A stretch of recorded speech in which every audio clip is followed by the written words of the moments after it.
Buxton was vital this year. 3 solid starts in Sarasota, and he broke camp with the Birds. 3 relief appearances this season. He's allowed 6 hits, only 1 run, worked 8 innings. Tonight, he moves into the rotation. Tyler Wilson's first start of the year. It's against the Royals.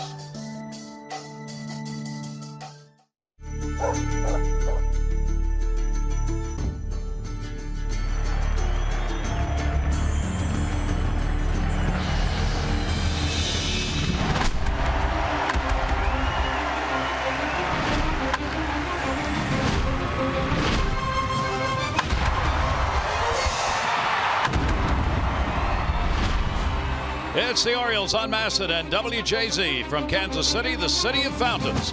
Game 2 of the 3-game set. The Orioles and the Royals. 4-2. Royals got the win in the opener last night. Well, in honor of the Bard and the 400th anniversary of his passing, all the world is a stage. And our stage tonight is Kauffman Stadium. Beautiful ballpark. They're going to have a big crowd on hand here for this Saturday night game. And for the Orioles, Manny Machado continues to ride the early wave. Looking to be an MVP? Well, the fact of the matter is, yes, that is what he would like to do. You take a look at the numbers he's put up in his rankings this season in the American League. That is an unbelievable start. He's going for the record, which is 17 of a hit streak to start the beginning of the season for the Orioles. He is at 15 right now. For Buck Showalter, about Manny Machado and an MVP, oh yeah. His first statement was, my first goal is for us to win it all, be the last team standing. And something that could really help us do that is for me to be this. And I'm okay with that.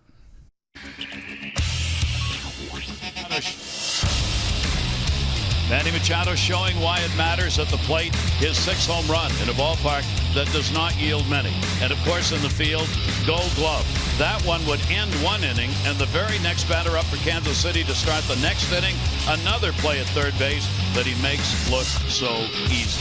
Another Gold Glove, Mike Bordick, and an MVP? It seems like it. I'll tell you what, Manny Machado is combining both sides of the ball at such a high level right now, offensively and defensively. Perennial Gold Glove winner now at third base. And offensively, it's been a pleasure to just watch him climb and grow. And I think there are a couple reasons for this. One is a couple knee surgeries that he had to rehab back, so he built leg strength underneath him. And that leg strength, he has found this foundation where he's able to keep his posture tall and he's able to drive the ball all over the ballpark. Another thing is just the fact that I think he's accepted the challenge of third base. There's no more talk about Manny going to shortstop, and I think a couple years ago he thought, okay, I'm going to be the shortstop of the future. It's going to happen pretty soon. Well, it's not. Manny, you're the third baseman. JJ's the shortstop, and he's accepted that, and he's excelling. And we'll get to see him excel here again tonight. And that's what you have to do if you're going to win a championship. When we come back, we will talk with Buck Showalter about what it takes to come out on top, which is what Kansas City did last year.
at Kauffman Stadium in Kansas City. They are, of course, the Royals, the world champions. It is not an easy thing to accomplish a championship in any sport. We had a chance to talk with both managers about that, beginning with Buck Showalter. You see here in his 7th season with the Orioles, already 3rd on the list of Orioles wins as a manager. How tough to come up with a championship ball club? This is what Buck said. There's so many dynamics to it, and it's so fleeting. And because we play so many games, I mean, the emotional and mental and physical toll in a job that's 7 days a week for 7 or 8 months, counting spring training. But it's also what separates you, and why it's unlike any other sport. Certain things will show up that aren't always a physical skill. But it's so gratifying. It's unfortunately, in our society, only one team is perceived as successful, and it's so hard to get there. And it's so fleeting. You think it's going to be there all the time. People get used to it that have done it a lot. And it's like the Buffalo Bills in 4 Super Bowls, 3 or 4. And people talk about, how sad it was. And are you kidding me? Getting there? How hard that is? That's one of the great accomplishments of the NFL. And but that's why it's just so gratifying if you can do it, because and everybody has such respect for how hard it is. But as a manager, do you think you get a sense in the course of a year as to whether or not you've got a club that's got a shot at it? Can you tell? Well, you're looking half full, and you're always, spring training, all your weaknesses show up, all your strengths show up. It's a great exposure of that because we play so many games, and that's why you try to stay on such an even keel, because you're never as good as the good streaks, you're never as bad as the bad streaks, and somewhere in between is what separates you. But you get a feel whether you have that mentality, whether or not you have the physical skills, and whether you can stay healthy. I mean, we played 18 games last year with Manny and JJ and Scope and Davis, 18. And it's an excuse, and we don't talk about it. It's part of the challenges you make. But despite every one of those teams, our last team standing, have been real lucky with their health. And knock on wood, we hope that we can. When you go into a season, are you looking for a mentality right from the get-go? Are you trying to put the pieces together, the individual players, to have that? Oh, sure. And it doesn't start with the coaches and managers, and it starts with the players. It's about the players and what they choose to be important. Where are they in their life and in their career, and the culture that they create. And there's no panic. In the spring, I know we were. I guess we were 0 and whatever. You probably know we didn't, but our guys knew what spring training was about. And the last thing they need to see is a manager or a coach or somebody in panic mode. It's about trust, and you earn it every day. But our guys know what the end game here is, not to be a 500 team. We've left that. It's not good enough. We know what is a good season and where we want to be. Well, Buck Showalter is. Helped lead this Orioles team to the most wins in the American League with the 365 since 2012. So he has certainly set the standard here. This team, the nucleus of this team, they've learned how to win together. So that's one of the hurdles you have to cross if you want to make it to the postseason and ultimately win a World Series championship. Believe in yourself and learn that culture of winning. And they have that established here. I think Buck alluded to the games last year, 18 games with this Gold Glove infield. You're going to have the injuries. The whole organization gets tested, and Buck's had to do that the last 4 seasons. I think they have a pretty good team on the field right now. When we come back, we'll talk with the manager who did it, who won the championship in the 2nd year, going to the World Series consecutively. Ned Yost when we come back.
By Southwest, transparency, low fares, nothing to hide.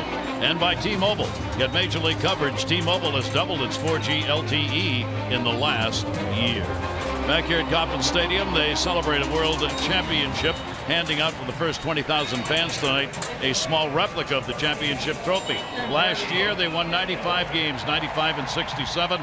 There was their postseason, Astros, Blue Jays, and then the 4-1 World Series over the Mets. 30 years since they had last won a World Series championship. Their manager, Ned Yost, what his ball club learned to get there. The lesson that these guys learned is that, you can tell them they're good, and they can believe they're good, but until they believe it in their heart, you just can't get there. And after that wild card game, they believed in their heart that they were good, and they've been a different team ever since. Ned, last question. You were just talking about this. It's more than just looking at somebody hit or field in deciding who you want on your ball club and what it's going to look like. You talked with us about the person inside. Well, makeup and character is very important to us. And, when we sign free agents or even, amateur free agents, we do extensive, homework on their character, because that's very, very important to us. Our chemistry, we feel, is a big key to our club, and we will not bring anybody in here that will disrupt that chemistry. We won't bring anybody in here that takes away from that chemistry in terms of selfishness or whatever it is.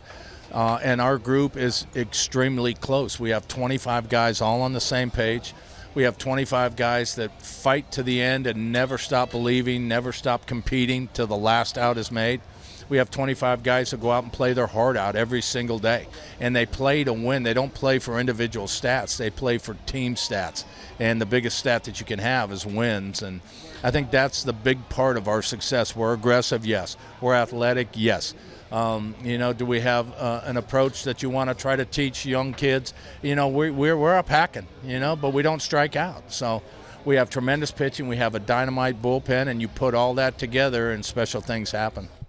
Well, they do have great team chemistry. It showed up over the last 2 seasons, back-to-back World Series appearances. But, I think a lot of the chemistry was built by some of the younger players that came up together that they had been waiting on for a few years. Moustakas and Hosmer really have stepped up the last 2 seasons and been productive on both sides of the ball, offensively and defensively. They are game changers on the corners. And it's not that easy. Both talking with Buck and Ned, all players, all people who have been involved in any sport know that winning a championship is harder than ever in every single sport, including baseball, because the seasons are so long, the mental drain, the physical drain of going to a World Series, of winning it, and then the off season that is so short, and you find yourself right back at it again. Yeah, right. I mean, there are just so many things that can happen along the way. It's impressive that the Royals have gotten to the World Series 2 years in a row. So hard to do. But you know what? They have a great young nucleus, and I think that's important. The same with the Orioles. It's a group of guys that have been together for a while. They believe in winning. They've raised the bar very high, just like the Royals have. And that's why I think they're going to be competitive and successful for, a number of years going ahead. Bench coach Don Wakamatsu, I was talking with him before the game. He's the bench coach of the Kansas City Royals. He said, I've been in this game now 30-something years. He said, I'd never been there. I'd never made it to a World Series. He said, I could not believe what it was like. That's Don right behind the photographer. There's Don on the right there. He said, I couldn't believe what it was like. I still get chills. He said, when I think about the parade and the championship. Yeah, it's pretty amazing and so rare and such a unique experience to go through. And when you look back over a season that you made it to the World Series, just the total package, the grind that it takes, the preparation in the off season, the spring training, trying to come together, and it's pretty exciting when you can really reach that climax and make it to the World Series. And the Orioles want to do that real soon. Take a look at our BGE home game time temperature. Beautiful day here. It's 78 degrees to start this ball game. BGE Home is Baltimore's home team for heating, cooling, plumbing, and electrical. Why would you call anyone else? Let's take a look at the starting lineup for the Orioles, brought to you by Southwest. Transparency, low fares, nothing to hide. Record at the top: Machado, Jones, and Davis, Trumbo, Wieters, and Hardy. Scope and Young-Soo Kim will get a start in left field. His first start since the 13th of this month. Still on top, the Oriole leadoff batter, 21 hits, leading rookies. Now let's take a look at Chris Medlin's pitch arsenal this season. He works off a two-seam fastball, control pitcher all the way. But this year, 8 walks, 4 in each game. He has the breaking ball, is the curveball, and a real good changeup with the quality arm cell. Had 2 starts this year. His first start pushed back, so he didn't make that opening start until the 14th of April. He's come away with 1 win, a nice low earned run average, 2.38. Holding opponents down to just a 211 batting average. Ground ball pitcher, 59% on the ground. And against the Orioles, his 4th appearance, his 2nd start. He is 1-0 against the Orioles. He made his first start as a Royal against the Orioles last August 24. He gave up 3 runs, 5 hits, 6 innings. We got the victory in that ball game. So the 30-year-old right-hander takes the mound against the Orioles, who are 10-5, starting the day 2.5 games ahead in the American League East. Kansas City 11-5. They are a half game ahead in their division. Joey Rickard will lead it off. Rickard had one of those ball games you're going to have in baseball, 4 Ks. Yeah, tough night for Joey. All year long he's been putting the ball in play with some quality ABs. Who knows, could have been that travel. Moustakas in at third base, and we're underway. Pitch will be taken at the knees for a strike. Rickard had another hit streak ended at 6 in the ball game last night, and looks to get another one started here in this one. Medlin, who likes to work quickly, gets the ground ball, a 5-hopper to Escobar. He'll get it over in time for the out.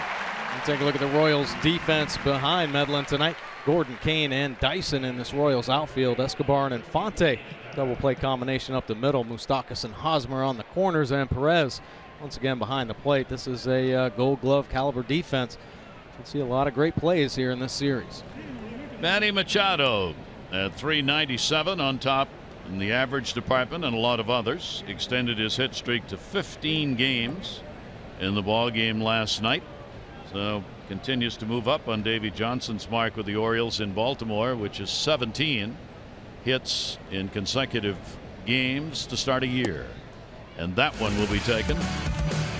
Well, Manny Machado was able to extend that streak. 15-game hitting streak, best of his career, and he's doing it in a major way with home runs and doubles. 13 extra base hits this year already. That takes care of that one. He's got 16. Manny Machado gets a single in his first time up, and a 16-game hit streak, now only 1 behind Davey Johnson. Well, Manny Machado seems to be targeting the big part of the field, staying hard to the middle, especially early in ball games. Coming up with a nice clean base hit.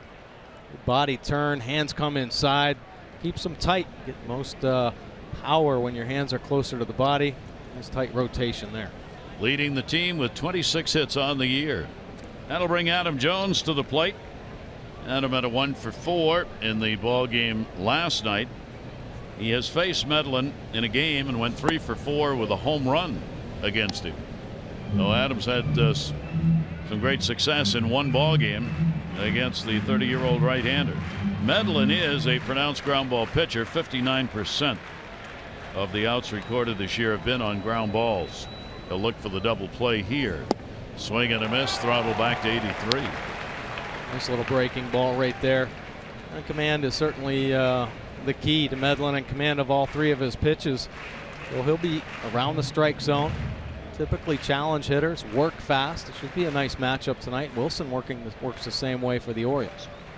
Has been hittable out of the stretch more so than when in the windup. That'll go to short. Escobar bobbles. Ew, what a pick at first by Hosmer. Should have been a double play. Escobar, though, couldn't get the handle on it. They do get the out at first base. Manny Machado to second.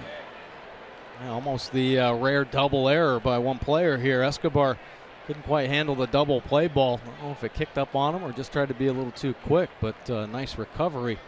Spiked the ball at first, and Hosmer with another Gold Glove pick.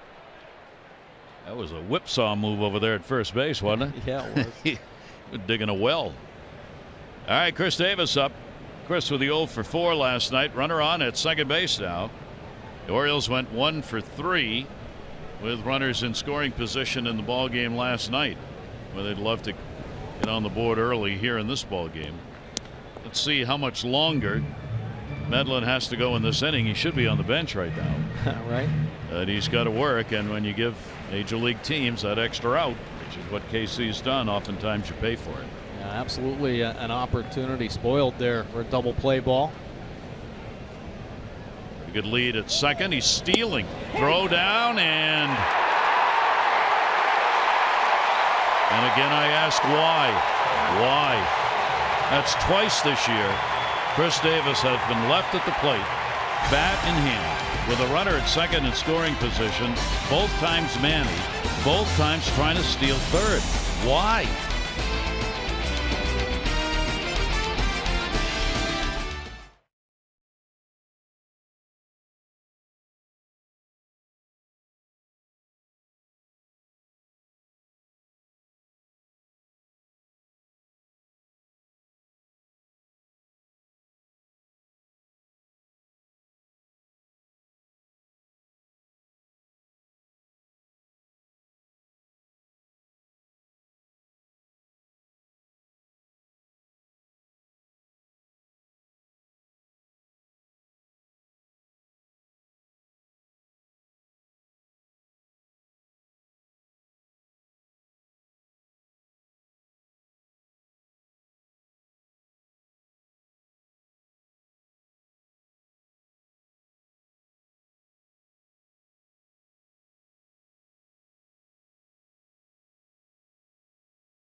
Orioles a chance in that first inning, goes by the boards. Only 3 batters faced.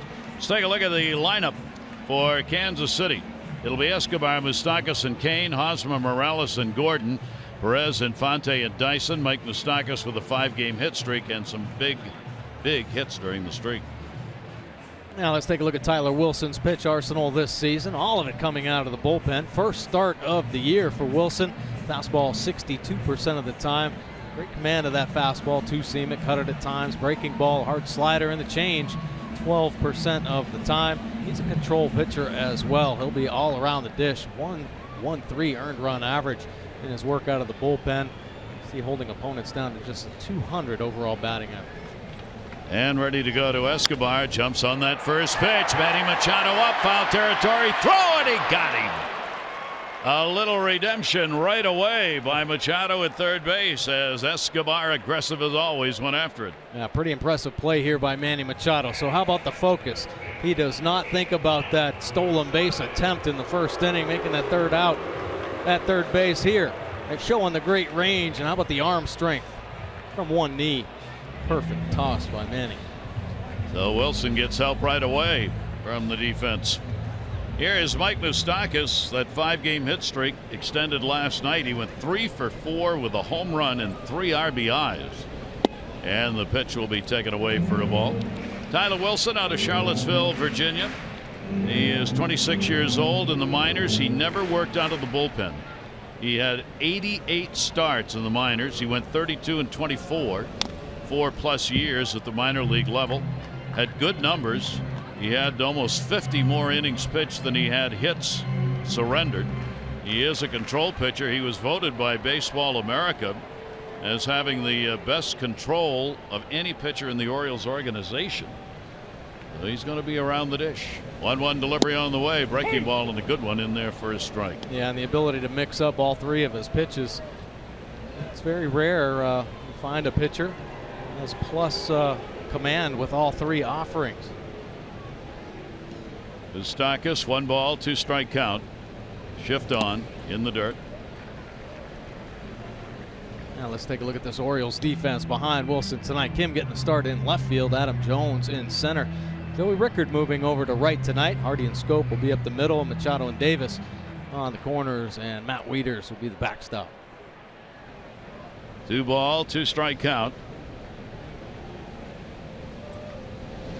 And that'll be taken down low. Oh, in there. Count goes 3-2. So a full count. Moustakas to be followed by Kane. Wilson with just the 2 walks in the 8 innings worked in relief for the Orioles this season. Lorenzo Cain waiting on deck. Outfield, a little bit of sunshine in center. Could be tough on Adam Jones, and a ball hit behind him. That'll be fouled off the other way. It's a big house tonight at KC. When we came in on the team bus today, there were thousands of people lined up at the gate waiting to get in because the first 20,000 got that replica trophy of the World Championship trophy. There was tailgating going on. I mean, there were thousands of people there hours before the game. Yeah, like 12:30 in the afternoon. Yeah, it was just packed. 3-2. And Wilson gets it in. The ground ball will go to Machado. Gets the good hop. And over to Davis to record the out. Now let's take it our American League leaders, brought to you by Coons.com. Over 2 million vehicles sold and counting. This is not the category you want to be leading in or close to leading. Most runs allowed in the first inning this season. The Orioles with 13 runs. The Astros, boy, 23. That's a big number. Marlins, Phillies up ahead of the Orioles, but they get tagged early, find themselves behind, and to their credit, the offense battles back, but it's been an uphill battle many games for this Orioles team. Looking for a good first inning here, and the pitch will be taken. Lorenzo Cain. Cain's got a 3-game hit streak extended last night with a 1-for-4. A couple of home runs, 7 RBIs. It's a bit of a slow start for him. Quality hitter, real good speed, good breaking ball that'll have him chasing as he missed away, but he missed it, and a 1-ball, 1-strike count. That's a nasty pitch there. Great late action. Again, the Orioles with an infield backed up. 1-1 pitch on the way, and that one will be chopped foul. He almost hit that one off the ground. Brian Mattis is back with the Orioles, and of course, Devontae Gallardo started last night back in Baltimore. Shoulder biceps tendonitis is what they're calling it. Like Showalter said, it's not acute pain or anything. It wasn't like he's feeling acute pain. General weakness there. 1-2 pitch on the way, and he got him. Boy, did he foul ball. He moved that one around. He had gone away twice and then came up. Cain was leaning out and almost took that pitch on the hand. Yeah, real good fastball. 94 miles an hour, just riding hard up and in. And this is defense taking it right out of Weeder's glove there. Real good location by Wilson. 1-2. And that one a little bit outside. Laz Diaz, our home plate umpire. Corey Blazer, Jeff Nelson, who was the crew chief, Doug Eddings. The home plate umpire Diaz, historically, probably a little more to the hitters' like than the pitchers. Well, he was right there on that last pitch. Yeah. Pretty close. 2-2. Wilson after the clean inning. Looks like he'll get it. Short hop. The play made by Hardy over to Davis, and he does. 3 ground ball outs. So both pitchers get through the first inning, facing only 3. We'll go to the second. Davis will lead it off.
game. Caitlin Plummer from Cumberland, 500 for being selected, 500 more for every Orioles home run hit tonight. You can play Home Run Rich's scratch-offs, win up to $50,000, or enter non-winning tickets for a chance to be the contestant of the game. Visit mdlottery.com/baseball. Good luck, Caitlin. This is a night where we may see some home runs. There is Chris Davis. Will lead it off, bat in hand, when Manny tried to steal third and was caught stealing. Frustrating. You get your power hitter up there. Manny making that third out over there. He's going to be talked to about that for sure. And he gets a hold of that one to left field. Going back on it is Gordon. Gordon looking, and goodbye, home run. Davis delivers the long ball. And the Orioles are on the board with a 1-0 lead as he shot that one into the bleachers out in left field for his 6th. That's a pretty impressive swing right there by Chris Davis. 6th home run of the year. Going to show that kind of pop going the other way in one of the biggest ballparks in the game today. Whew. 12th RBI for the Orioles first baseman. First home run surrendered by Medlin, and this is 3rd start of the year. And here is Trumbo. He will take the pitch for a strike. Let's take a look at this Chris Davis bomb on the Mercedes pitch track. Ball ends up center cut, but down at the bottom of the zone, right in the swing path. Davis goes down there aggressively, and that ball is backspun with incredible trajectory there. Wow. They marked that at 402 feet, and Mark Trumbo told me before the game, ball's going to carry a lot better tonight than it did last night. He said, we was taking BP, and he said it is carrying better. It's because it's much warmer than it was last night. And so in batting practice, he in particular, Mark Trumbo, was just crunching stuff up into the waterfalls out there in left field. Chris Davis must have heard him. Takes advantage of the warm weather and puts one out. We'll show you the numbers on this ballpark.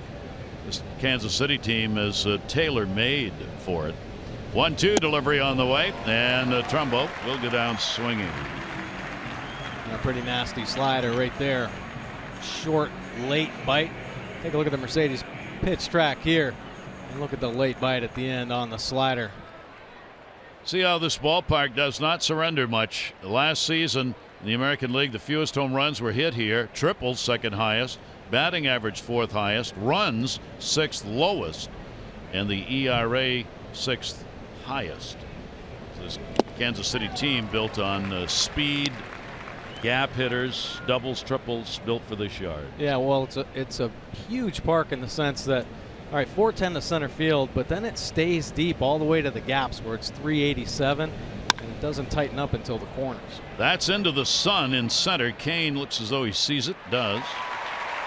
Matt Wieters is retired, and there are 2 down.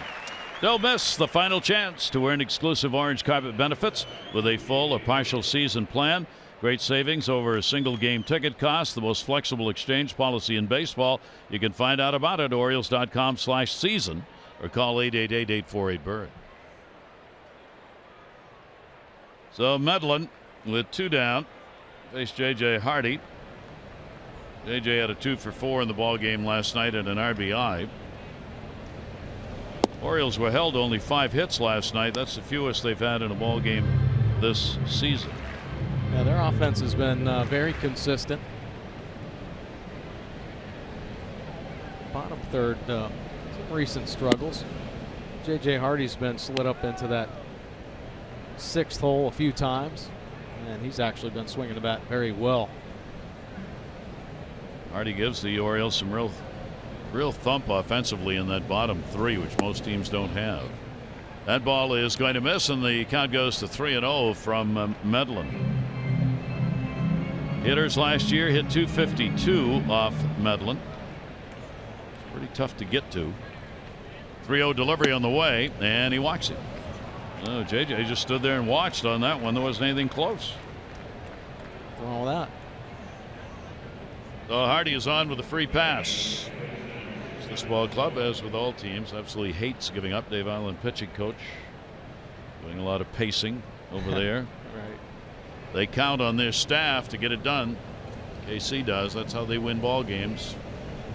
They've Pitching, been doing it. defense, speed. Yeah, they have been doing it this year. Starting rotation has been outstanding. Jonathan Scope wants to hit as much as anybody on this ball club right now. Trying to get out of an 0 for 17 that he's in. He continued it last night with an 0 for 3. But Jonathan has seen a serious dip in that batting average come during this 0 for period. You haven't had enough at bats. You can go through a string like this without seeing your batting average really drop. It doesn't take a lot of 0 fors to do it. Yeah, well, Jonathan was out early today. Hitting coach Scott Coolbaugh working on that swing, an early batting practice. See if that extra work pays off tonight. 1-1 delivery on the way. Got a good rip at that. Fouls it back. Take a look at our Jeep Inside the Numbers. Chris Medlin's pitching splits home and road. Last year was when he came to Kansas City, or signed a 2-year deal after spending most of 2014 on the deal with Tommy John, and some home struggles. 6.99 earned run average at home, but on the road just 1.52. A lot of that possibly come from the fact that he was just coming off Tommy John surgery, so those numbers may be exaggerated a little bit, but he's looking to try to settle in here at home and use this park to his benefit. 1 ball, 2 strike count. Hardy a short lead at first, and the pitch will be taken up high. So making Medlin work here with a 2 ball, 2 strike count. Kansas City has beaten the Orioles in this ballpark 8 of the last 9 times that these two teams have met here at Kauffman. Orioles trying to get out of that little funk in this ballpark. Scope down to first and foul. They come back with that 2-2 count. I like that. Not trying to do too much right there, letting that baseball come to him. And good hitters end up getting jammed because they try to let that ball travel a little bit further. Pulls the hands inside, keeps the at bat alive with a nice foul ball on the right field line. He's had good numbers against KC, young career, hitting .283 against Kansas City pitching, and he's got it. Base hit, so the extra work indeed does pay off. That'll get him out of the 0 for, and more importantly for the Orioles, puts runners on at first and second, keeps the inning alive.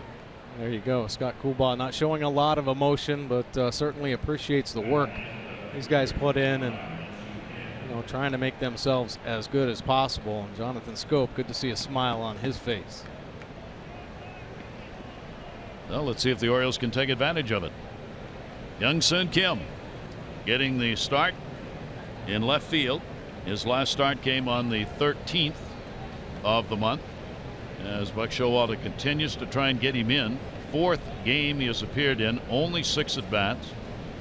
He has picked up 3 hits, all singles, and he's going to loop one to left field. He's got another base hit. That'll bring around Hardy. There's no play, and it's an RBI. So Kim delivers on the looping line drive, and his first major league RBI is in the books. A nice little 2-out rally right here. A walk by J.J. Hardy. Jonathan Scope ending his slump, and how about Kim pulling the hands inside, finding some outfield grass. Kane playing a little deep, ball dies in front of him, and J.J. Hardy with a good secondary lead, uncontested. He scores.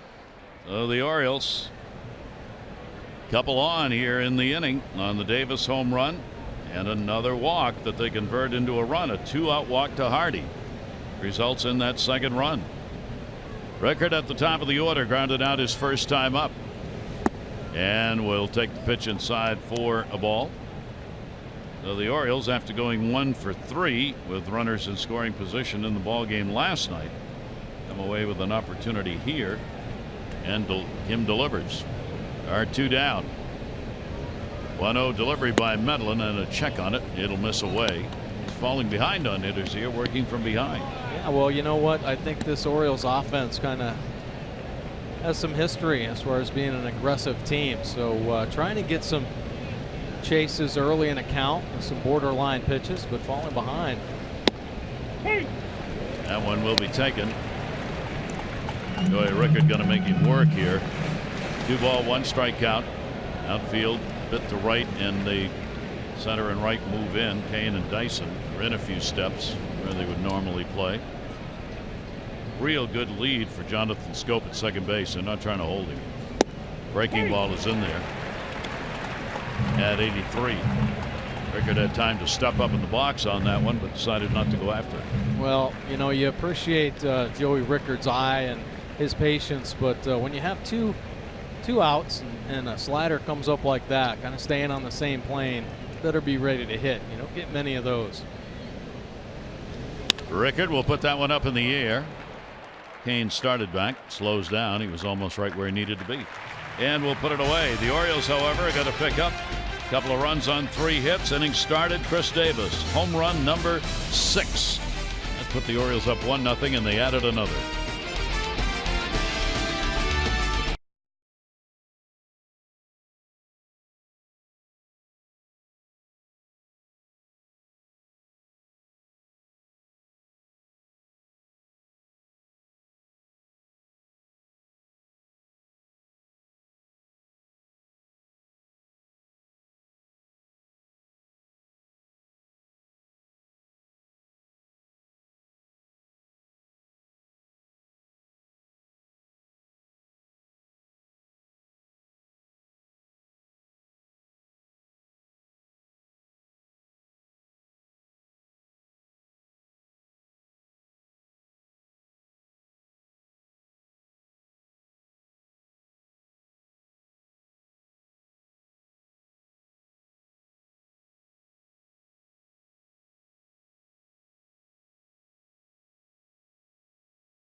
Lead as we go to the bottom half of the second inning. Loving April in our Major League notebook. The Cubs are 13-4, best record in the majors, tying their second best start in 100 years.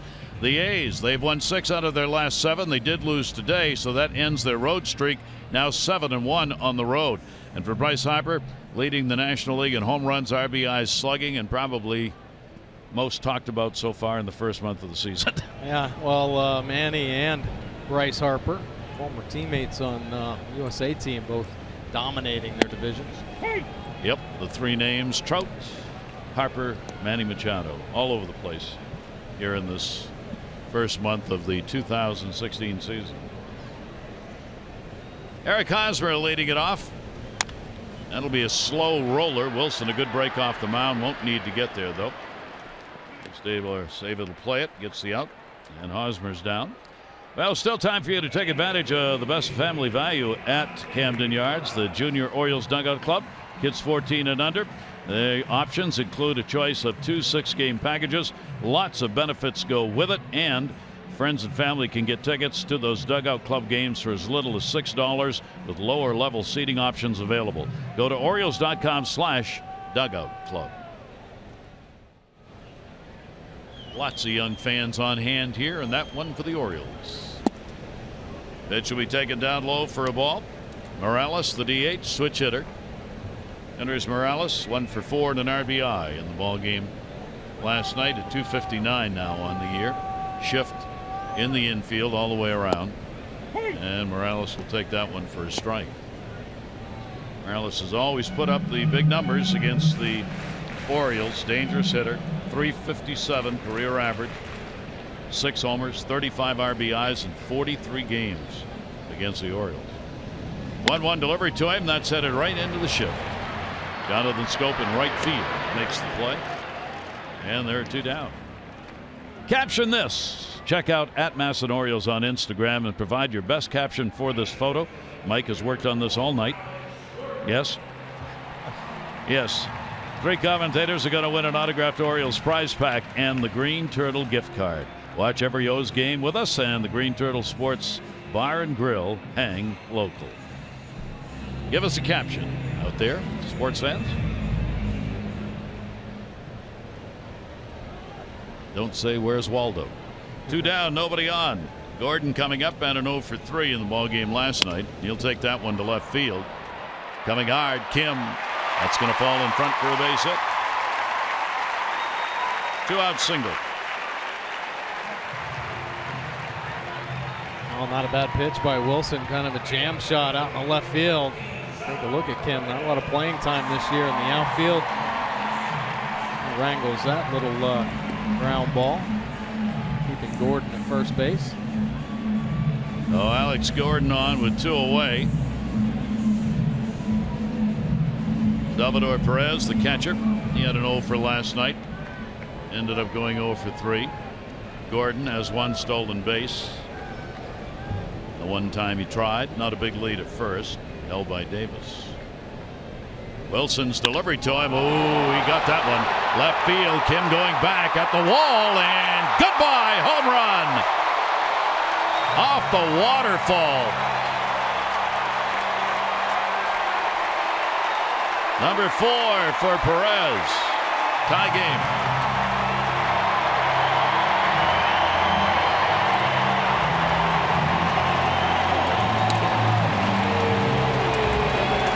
Sometimes that happens when you're aggressive in the strike zone. Perez picking the right pitch. Tie it up. 4th home run of the year. Take a look at this offering. Fastball. That inner third. Oh, wow. Hips clear. This bat path right to the baseball. He knows it on contact. Measured at 4:08. And it's a 2-2 ball game. And again, as the Orioles did, the Royals do it with 2 down. And the pitch will be in there for a strike. Omar Infante, Royals second baseman, 0 for 3 in the ball game last night. With a .269 good average coming into the ball game. So Wilson surrenders the first home run of the year. Some question about whether or not it's being called a spot start. Is it really? Or is he in the rotation? Yeah. Or is he going to be sent down with Kevin Gausman coming back onto the roster Monday? Yeah, a lot of question marks here. Tyler Wilson's going to try to force Buck's hand to keep him here. TJ McFarland, an outstanding job last night. Wilson wants to pitch good enough to make Buck say, well, we got to keep him around. And he has already out of the bullpen, and I think there's incredible value to the Orioles long men this year. I mean, I think most teams are going to be challenged with that. The bridge guys to the back end of the bullpen. 1 ball, 2 strike delivery on the way, and that ball up in the air to left field. Kim trying to get a line on it, going back, and makes the catch. A couple of steps shy of the scoreboard wall. So the Royals pick up a couple of runs on 2 hits, no errors, nobody left on. It's Perez's home run, 4th of the year, that makes it a 2-2 game.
forward to Miller time later in tonight's game, brought to you by Miller Lite. Tied at 2-2. Kim has had an RBI base hit and records the final out on that one. We will take a look as we have a chance in our ball game around the American League East. Ball games that have been played today as the season in earnest now, with starters getting their third, fourth start going around. Kevin Gausman back in the rotation, what they hope is going to be for the duration, a lengthy stay. No more up and down, no more in and out. Showalter saying it's time. He feels good. He's ready, and we want him in the rotation for the long term. Could be a big lift for the rotation. Pitch is taken down low for a ball. Manny Machado, 16-game hit streak, base hit in the first inning for Manny. Down to third. It is a fair ball. Moustakis with a moo chant. Well, in our Major League Notebook on our East Winds page, here's what it looks like. The Yankees defeated the Rays 3-2 today. Tanaka, strong 7 innings. Gardner got the walk-off, a solo home run, and their bullpen got the win. Blue Jays beat the A's 9-3. Happ Toronto, solid performance. He's 3-0. Tulowitzki had 2 home runs in that ball game for the Jays. And the Astros beat Boston. Buchholz roughed up a little bit. He's 0-2. Altuve 3 for 5, 2 doubles, 2 runs scored as the Stros beat the Sox. So there's our East Winds page on games completed. And a breaking ball in the dirt to Adam Jones. Adam grounded out his first time up. 1 hit, 5 at bats in the first 2 games. 1-0 pitch by Medlin will ride inside. Pulled the hands back in and got away 2-0. Yeah, many times just for effect with that pitch. Pretty good life as it takes off up and in on Adam Jones, but we've seen the quality of that slider. He may be targeting that outer third. Jones goes after that one and can't catch up. And a 2-ball, 1-strike count on Adam. Adam trying to get the numbers pushed up a little bit. Yeah, change up. Getting by Adam Jones there. Like he recognized it, but maybe a little fade on the end. Couple of doubles, 1 home run, 5 RBIs for the Orioles center fielder. Medlin will always try and get you to chase. And he's ahead in the count, or it's even on that pitch away for the right-handers. 3-ball, 1-strike count. And another one that's going to be outside. So for the Orioles, their patience has paid off at a couple of walks. The first one to Hardy, he would score on it in the second inning. Kind of uncharacteristically, Medlin some problems with the command. 4 walks in his first start, 4 walks in his second start, and now 2 walks here in the early part of this ball game. The Orioles can wait him out and give him some more base runners. 1 down, Davis up. Chris delivered a home run, his 6th, leading off the second inning off Medlin. And the pitch will miss for a ball. For Chris, that's his 10th home run against Kansas City pitching in his career, and 6 of the 10 have been hit here in, as we said, a tough ballpark in which to generate the long ball. Not far off the bag. Jones back with a hop step. Well, Chris Davis doesn't get a lot of cheap home runs, that's for sure. Matter of fact, the ones that were going to be cheapies for him last year got taken away. He had like 4 or 5 robbed in a row, it seemed like. Yeah. And that pitch is going to be taken inside. So again, Medlin struggling here. That strike zone. He's behind again, 2-0. One thing the Orioles had going into the ball game yesterday, they did not have anybody in the top 10 in strikeouts. When's the last time we said that? Not. Impressive. Yeah. And the pitch will be taken down low again, and that's going to bring Perez out. It's not like what he's seeing here as Medlin's just off the mark. These aren't pitches that are close. It's not about the calls being made by the umpire. It's just not there. Yeah, maybe being a little too fine. Perez probably trying to get him back into the strike zone. And trust your stuff. Don't let these big guys scare you out of the zone. Of course, Chris Davis can put the fear into anybody. This inning, 8 balls out of his 10 pitches thrown. So he's lost the feel right now. Perez trying to get it back into the groove with that mound visit. This may be one to drive on a 3-0 count. Davis up the middle, and that's going to hit the bag and go into shallow right field. Adam Jones will make the turn. He'll end up at third, throw into second, and the Orioles cover the corners here with only 1 away. Chris Davis literally gets the base hit. There you go. I'd like to see that. 3-0 green light. Not trying to do too much. Hard to the middle. A little luck there. It's the base. I think it would have gotten through anyway, but kicks out in this big outfield. Adam Jones walks on into third base. Well, the Orioles with a chance to add to it. A little smile over there with Hosmer at first base. I'm sure giving him a little what for. Big power hitter like you, driving the ball off the bag. Come on. All right. Good clean living right there. That's right. All right, Mark Trumbo gets the chance. Trumbo, a strikeout victim his first time up. Mark's got a 7-game hit streak going. First and third, only 1 away. Infield double play. Depth up the middle and another base hit. Trumbo delivers the single. Jones will score. Kane will hold the runner at second, and the Orioles go back on top 3-2 in the Trumbo RBI. Another walk crossing the plate. A nice hitting by the heart of this order. Both Trumbo and Davis hard back through the box, just off Medlin's right hip. Crisp single. And Jones trotting on in. 12 RBIs now for Mark Trumbo. He and Chris Davis lead the Orioles with a dozen each in runs batted in. Still only 1 away, first and second. Here's Matt Wieters. Matt flied to center first time up. The off-speed delivery is in there for a strike. So the Orioles with 3 runs on 6 hits off Medlin, with only 1 away here in the top of the 3rd inning.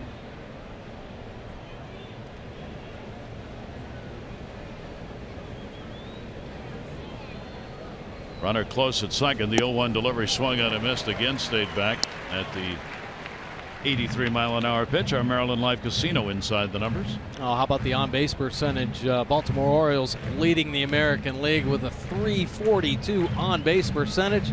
They'll average .310. So a lot of patient at bats. Davis taking his walks. Machado, Rickard. Been a nice philosophy here in the early going.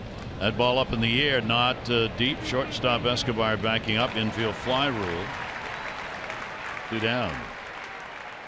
Orioles 2 for 4 now with runners in scoring position. Medlin gets a big out. It'll bring up J.J. Hardy.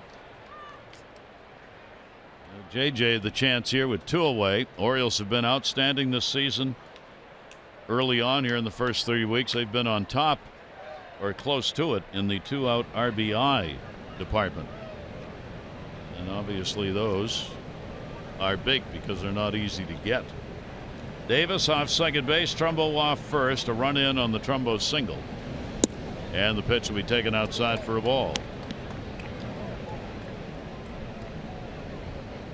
A.J. Hardy, solid numbers.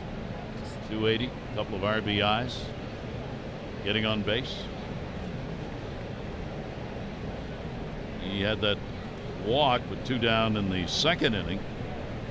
And Kim, a couple of batters later, brought him home with a base hit. 1-0 pitch by Medlin. That one put up in the air down the line and left. Gordon over and makes a nice catch in foul territory. Orioles pick up a run. A couple of hits, no errors, 2 left on. Orioles regain the lead at 3-2.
Been brought to you by Southwest Transparency. Low fares, nothing to hide. And by PNC Bank for the achiever in you. I hope that's barbecue. After all, we are in Kansas City. 3-2 Orioles lead. Tyler Wilson comes out to pitch. Take this, Mike. Love this. Tyler got some routines going on. He believes in. He's one of the very few that wears the stirrups. Puts the pants up. Yep. And have to ask him about that little jump. Might be something just to remind him to keep those legs activated. Pitchers really rely on the legs. As he gets going, he kind of gets into his knees a little bit. And his first pitch will be in there for a strike. Jared Dyson, number 9 hitter, had a 1 for 3 in the ball game last night. Speedster brings Machado in on the grass. Davis even with a bag at first. And that one is going to miss down low. Dyson out the first 12 games and most of spring training. The oblique problem. Back in the lineup, adding yet more speed to this running Kansas City team. 1-1 delivery. Little breaking ball. That's foul. So Wilson will get ahead of him. A ball and 2 strikes. Dyson's a stagnant player. He's a really good outfielder too. I mean, on the bases he's outstanding, but he plays a good right field. Sure does. Versatile enough to play center as well. And once he steps into the box, he puts pressure on everybody on the field. 2-strike count. They can back up. 1-2 delivery. And a chopper. Fair. Wieters. Plenty of time. And gets it. Leadoff man retired in all 3 innings by Wilson. Well, the arch rival Yankees are coming to Baltimore. They will be in the yard May 3 to begin a 3-game midweek series. You can paint the park orange for this classic battle. Good seats remain. Get them at Orioles.com or 888-848-BIRD. That's a series on May 3. 3, 4, and 5 against the Yankees. 1 down. Here's Escobar. Grounded out. Fine play made by Manny Machado to deny him a hit down the line. Play made tougher by the fact Escobar is also quick. So Machado has to play in a little closer than he would otherwise. Yeah. Not a lot of reaction time. That's right. The speed brings you in to protect for the bunt. And when Manny made that diving play down the line, see him a lot of times come up on his feet. Inside corner will be taken for a strike. But on that play, he had to stay on the one knee and throw across the field. Enough time to come all the way up. Escobar, leadoff batter, takes it down low. He has collected 39 leadoff hits in that leadoff spot since the start of last year. He and Jose Altuve tied for 3rd in the American League in leadoff hitters getting on base beginning a ball game. 1-2 count from Wilson. And an over-the-top breaking ball did not go. Barry Blazer down at first. Good try. Escobar still shaking his head on this breaking ball, reaching out. Very close there. Wieters and home plate umpire Las Diaz pointing down. Last time Matt had a check swing. Oh, never mind. Yeah. 2-ball, 2-strike count. He got thrown out. 2-2 delivery. He ate him up. He was not looking for that pitch location, and he got jammed. Well, this is an amazing movement. Look at the life on this changeup. It just takes off. That ball moves about 3 feet in under the hands of Escobar, and that's the kind of swing you get when you have that kind of movement. Well, Tyler Wilson gets his first strikeout, 2 down, 3rd inning. That'll bring Moustakas up. As a starter for Wilson, 5 starts last year, 1-2, a 4.32 ERA. Ground ball down to the shift. Jonathan Scope from right field. And that'll do it. Good inning. Wilson in control in that inning. We completed 3. Orioles up by 1.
You buy the RAV4 Hybrid all-wheel drive and unexpected performance.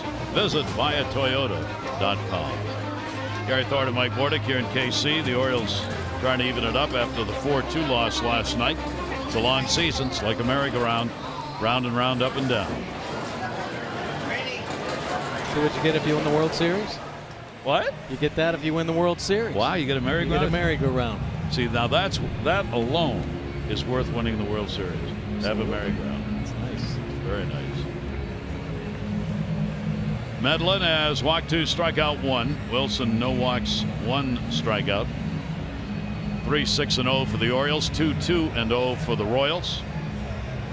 Davis, a home run, his 6th. Kim, an RBI base hit. Trumbo, an RBI single. 2-run homer by Salvador Perez for the Royals. And the pitch will be taken up high for a ball. Jonathan Schoop, Kim, and then Rickard at the top of the order. Schoop with a base hit. His first time up. Part of that 2-run 3-hit inning. Wrinkle on that one at 84, 101. Yeah, nice change. Definitely have to get Medlin up. It's like the Royals have to get Wilson up. Jonathan Schoop smoking a base hit in his first at bat to get out of extended little slump. Going to get another one. Both of them have been to left field. He got that one up. And it was hanging for him, and he did not let it go by. 2 for 2.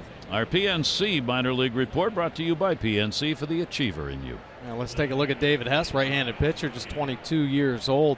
5th-round pick back in 2014, and getting off to a solid start. 3.38 earned run average, 16 innings pitched, and 13 punch-outs. Only 3 walks. Very good fastball. Signed low 90s with that heater, hard slider as well. With the out pitch, he's got it working this year. Orioles have had the leadoff man 2 out of 4 innings. That helps the cause. Down to first, just fouled. Kim. RBI base hit by Young-Soo Kim in his first time up. Well, we talked about Jonathan Schoop coming out early today for batting practice and picking up a couple hits. Well, every chance there's early batting practice. Kim's out there as well, not getting a lot of playing time, trying to make the adjustments to the major league level. His numbers don't show that he's struggling at all. Already lofty batting average in his limited playing time. That's really hard to do, huh? When you're not getting at bats. Wow, it is. It's like pinch hitting. 1 ball, 1 strike count. Buck Showalter trying always, as he always does, keep players in the ball game, involved with the club. Parts of 10 seasons playing in South Korea. Had a career .318 average there. 4-time Gold Glove winner. And now with the Orioles on the 2-year deal. Orioles wanted him to go down to the minor leagues. He refused. So Buck's got to work him in as he can to help the team here. Yeah, trying to get his at-bats in the batting cage and making his BP sessions more game-like experiences. 1-2 is there, and he got him. So Medlin will get his second strikeout on a look. Kim not liking this call on the breaking ball. Take a look at the pitch track. Breaking ball in the bottom of the box there. Very borderline as it was received from Perez. Looked like he almost picked it off the plate. Yeah, very low. So Kim back to the bench. 1 away. Schoop on first. Back to the base. Record up. He has grounded out and flied out. Obviously with a great start, still up there among the leaders, not just in rookies, but in the American League overall offensively. And there's another one of those breaking balls.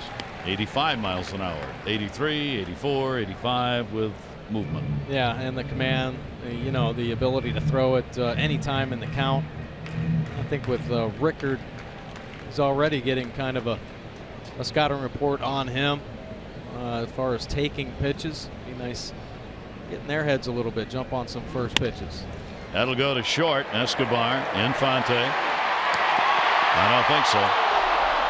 They did not realize Rickard's speed on that. That was a little nonchalant at second base, trying to turn the double play. Yeah, just waited back a little too long on this.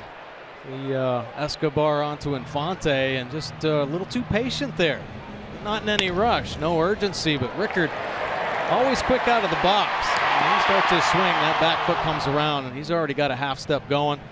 He'll beat it out and keep this inning going, and the Orioles have been doing a nice job with 2 outs this year. Probably a little quicker work. That should have been a double play, and arguably that's 2 double plays that have not been turned by a very good Kansas City defense. No error or anything, just didn't get it done. Manny Machado gets a shot as a result, and Rickard is back to the bag. Orioles not expected to do a lot of running this season, and they haven't. They have picked up 4 stolen bases in 6 chances, and those 4 spread among 4 different players this year. Rickard is one of them. Ooh, good toss over right into the glove of Hosmer, who had it right on the back of Rickard going back in. Yeah, nice job by Hosmer to anticipate, just leave that glove deep, let the ball travel a little bit, caught it right on Rickard's backside. Advantage of that left-handed first baseman, always talked about in plays like that, and on making throws to second for a double play. 2 down. Machado waiting to look at a pitch. He has singled and grounded out. 16-game hit streak, and he will take the pitch in the dirt. Perez got away and didn't get the read. So Rickard could have easily made it to second base on that one, but just didn't see it. Yeah, sometimes a very tough read, depending on where the ball kicks away. Here, Perez thinking it's going to be close, and it was, but he kicks it. So it's on the same line as Rickard, Perez, and the ball. Rickard can't see the ball, so he holds tight. 1-0 count. Extending the lead a little. Pretty good cat and mouse game going on over here with Medlin. Not a lot of base stealing against Medlin in his career. Last year only base stealers were 3 out of 4. Well, not a lot of chances taken against him. 1-0 count. Runner not going. Check swing, and the pitch is away. So again, how many 2-0 counts have we seen from Medlin to the Oriole hitters? Yeah, he's fallen behind. He's gotten himself in some trouble. Some good hitters counts, and shown some nice patience here in the early part of this ball game. 2-0 delivery. That one drilled to left field, but Gordon misjudged it. Over his head, runner going. Can he make it? Rickard getting to third, being waved home. Bobby Dickerson, a bad relay throw and no play. And the Orioles add another as they take a 4-2 lead. Couple of mistakes there. Gordon just misjudged the ball, started in and went over his head, and then the relay throw is a lob toss to nobody. Yeah, I mean, some sloppy baseball here. Orioles taking advantage of a couple double plays that didn't get turned, but Machado just covers this baseball. Just flat out beats Gordon deep. He froze, but ball gets up over his head, and look at the relay throw in over the head of Escobar, allowing Rickard to score without even a chance at home. And once again, another 2-out rally in this Orioles offense. So Manny Machado picks up the RBI. He's got a couple of hits and 3 at bats. That's his 11th run batted in. Well, the Orioles take a 4-2 lead on their 8th hit, and Gordon, an outstanding left fielder, just had trouble with that one right off the bat. Yeah, a Gold Glove left fielder, best in the business. Sometimes you just don't see it. 2 down, runner at second base, and the pitch taken away. Adam Jones drew a walk in the 3rd inning and scored. He has also grounded out.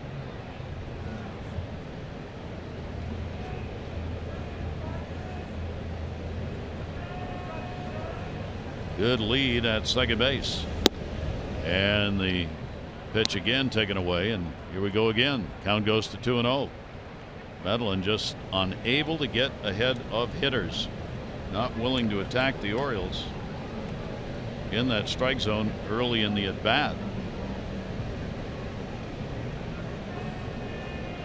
2-0 delivery. Jones up in the air, down the line and right. Dyson coming over, up, and got it. Or foul. No play. thought he had it. First base umpire down the line signaling that he might have caught the ball, but did not. Yeah, great effort there by Dyson. Had to go a long way to get this ball, and take a look at the timing. Gets the foot up on there, reaches over. That can't come down with it. Nice try though. Never know. Long run too. Yeah. And this outfield's so big, even on balls like that hit into foul territory, you got a long way to go. So they're going to go to the bullpen. Dylan G is getting ready out there. This has just been a bit of a torturous 3+ innings for Medlin.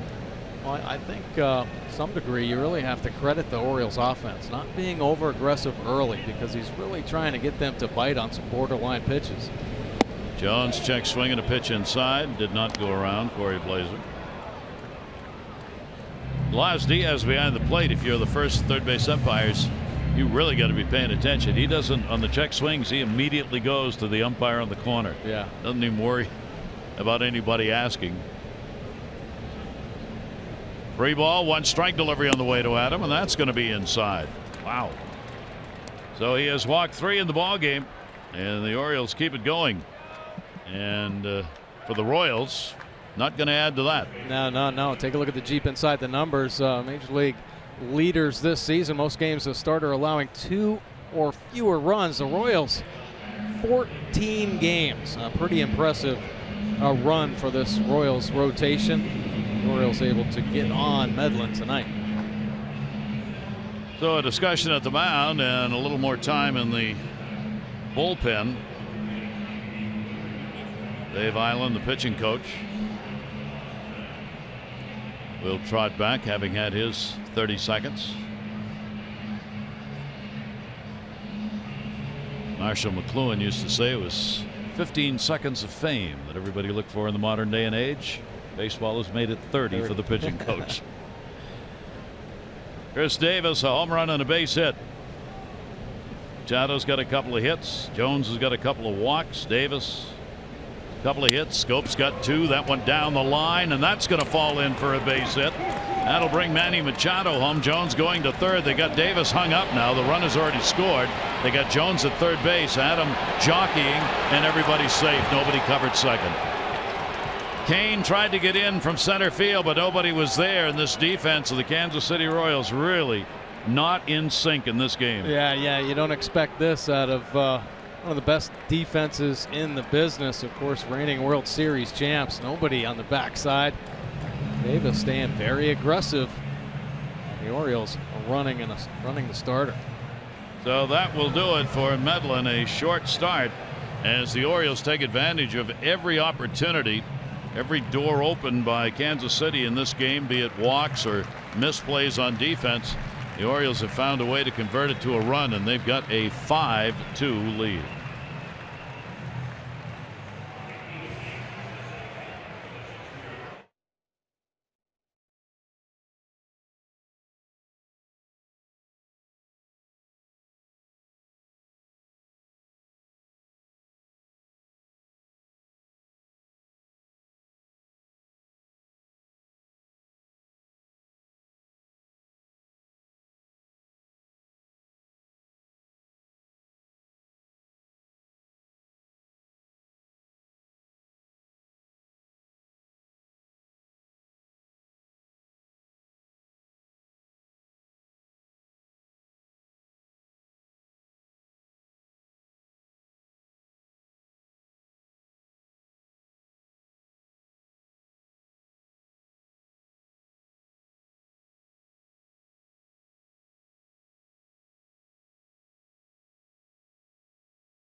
Change. Dylan Gee, long relief man, this Royals club. Take a look at his pitch arsenal. The fastball 82% of the time. He can two-seam it, four-seam it, cut the fastball as well. Has a curve and a change to go along with it. Only a couple games so far this year, working the 5 innings with a nice earned run average of 1.80. Giving his opponents just a .211 batting average overall. Fly ball pitcher indeed, giving up the 1 long ball. Remember, Dylan Gee was a former Mets starter until all those big arms started arriving in the Mets rotation, pushing Gee out. He was actually DFA'd last year by the Mets. He refused assignment, took a minor league deal this winter, and ended up winning a relief role. So here is Gee coming on early in the 4th inning with 2 down. He's faced the Orioles only in 1 game, 7 1/3 innings. He gave up 2 runs on 3 hits in a start with the Mets against the O's.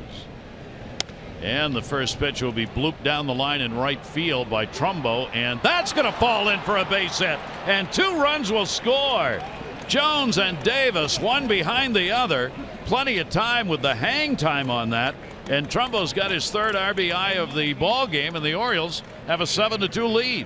He'll take that, make up for some of the line drives that he's going to hit this year. A little blooper down the line, and I think everybody taking a little pause out there. Everybody going after it a little tardy on that ball. Orioles running around the bases like crazy here in the 4th. Oh, big inning, 4 runs in, and all 7 will be charged to the starter, Medlin. Gee's delivery is hit the other way by Matt Wieters, and that will be out of play. So the Orioles now have 7 runs on 10 hits, and we are only in the 4th inning after they were held to the 2 runs on 5 hits in the ball game last night. Well, the offense arriving, and talk about an opportunistic game of the Orioles. Pitch will be taken by Wieters, and a 1-ball 1-strike count on Matt. He has flied out, popped out. That's got a 5-game hit streak.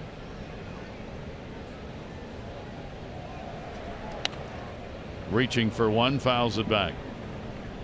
Well, nice to see the Orioles offense really clicking, quality at bats up and down the lineup right now. We're quieted over a 3-game set with the Blue Jays, some low-scoring affairs, and then yesterday's ball game held down. Ooh, big-time yacker right there. And he gets the strikeout, but the Orioles have the inning as they will pick up a 4-run spot in the 4th and make it a 7-2 ball game.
Wow, we just like to take a look at some of the great nicknames around Major League Baseball over the years. This was Yul Blackwell, who was known as the Whip. He delivered a snap sidearm delivery.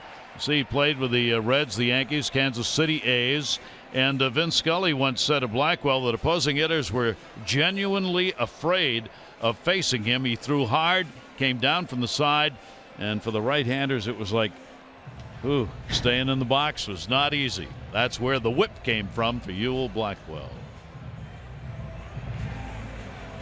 You know, windups have really kind of evolved over the years. Everybody's so efficient. Not a lot of wasted movement. Back then, though, it was arms and legs and everything coming at you. The big windup over the head, sometimes twice. Oh, yeah. Here's Lorenzo Cain. And he will take the pitch for a strike in the outside corner. Grounded out his first time up. So Tyler Wilson, in his first start, fourth appearance of the 16 season, got himself a good edge, 7-2 in the bottom of the fourth inning. Comes back with a 91-mile-an-hour pitch and gets ahead on the count, 0-2. A couple good cutters right there from Tyler Wilson. Very efficient to this point with all of his pitches. A lot of ground balls in this game. He's working that lower third. 0-2 delivery on the way, and he gets him. Stayed right there. Probably went a little further outside. Strikeout victim number 2. Pretty good group right here of 3 pitches. Take a look at the pitch track. Already spotted up, down and away in the first 2. A little movement there. A little more velocity as well. 3 quality pitches from Tyler Wilson, getting a very good hitter.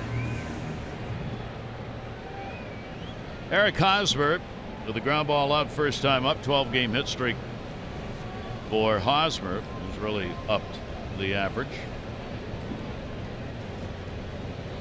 With one down, the pitch to him will miss inside for a ball. Orioles hope to make it a rubber match tomorrow. They're headed that way. Mike Wright against Giordano Ventura for the Sunday afternoon game. That one down the line, left field, slicing to the corner. That is a fair ball. Kim will have to play that one as it dies coming off the fence, and it will be a 1-out double for Hosmer. Hosmer keeping his hitting streak going. Both he and Manny Machado hitting some pretty good streaks. Both active leaders here, taking a low fastball, driving it the other way. Got the big shift on him. Just a 4-hitter, but all of his hits in this series have gone to left field. So Hosmer at second base with the 3rd hit. The Gordon single and the homer by Perez, the other 2. Kendrys Morales, the DH, grounded out his first time up. Morales gets an opportunity. Time for Kansas City to chip away since we're only in the 4th inning. If they can hold the Orioles down. That ball down the line the other way, and that's foul.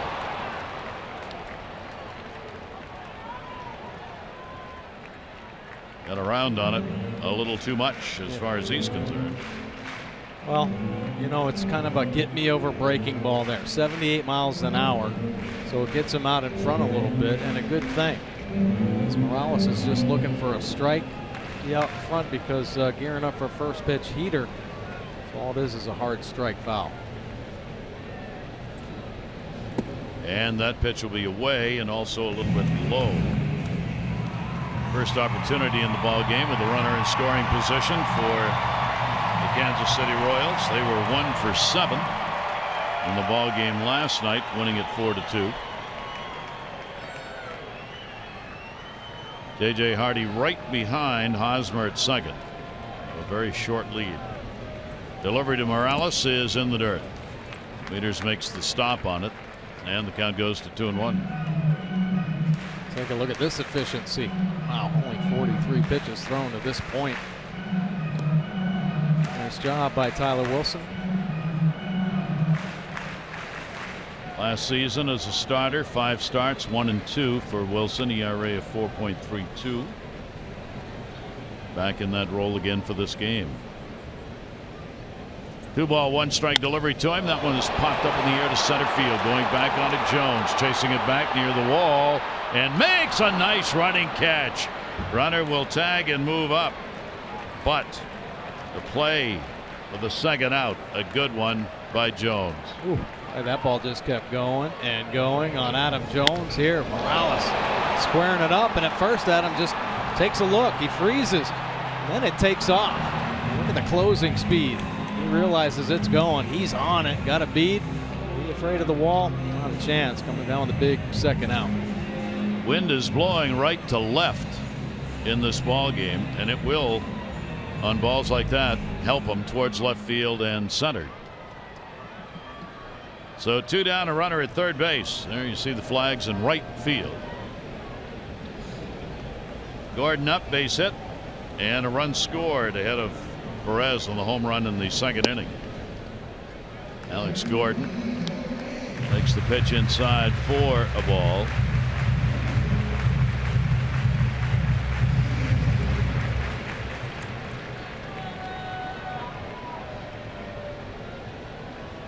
One-zero count, 2 down. KC trying to get a 2-out run themselves. That'll go to second. Down to the scope right there to put it away. No runs, 1 hit, no errors, and 1 left on base. 4 complete, 7-2 O's.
Orioles sending 8 to the plate in the 4th inning, getting the 4 runs on 3 hits and extending that lead to 7-2 and out hitting the Royals 10-3.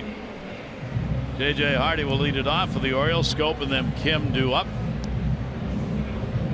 Great to have you with us on WJZ, broadcast here on this Saturday night from Kansas City, where the difference in starters and the difference in a day has made a difference in the ball game. The Orioles entirely different offensively than last night. Medlin, the 7 runs, 9 hits over 3 2/3 innings. That will not help your ERA. Strike on the outside corner to Hardy, drew a walk in the 2nd inning and scored. Something that really helps this Orioles offense click is the bottom 3rd. Tonight Hardy has a walk, Jonathan Scope a couple base hits, Kim a base hit himself. So their ability to let this lineup turn on over.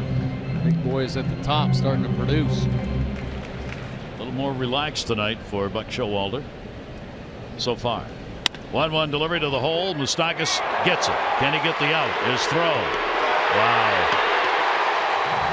Re-racked that one. He said these 2 third basemen in this game, Machado and Moustakas, about as good as it gets. Yeah, been a lot of fun to watch him here just in these first 2 games. Moustakas just letting it fly. What an arm he has, and quick ability to get to his feet, showing the great range, filling up the 5-6 hole. But the accurate arm is the key here. J.J. Hardy with that chopper, and there he goes. Concentration, and the accurate throw. Real good play. Jonathan Scope. Scope with a couple of hits in the ball game, 2 for 2. He's upping that average close to 300 now in his career against Kansas City. 1-0 delivery to him. Jonathan will foul that one off the mask of Perez. Or the body somewhere of Perez. On that shoulder area.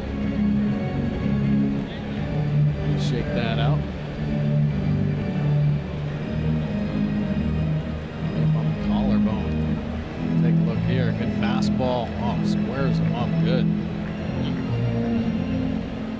Even with that protection.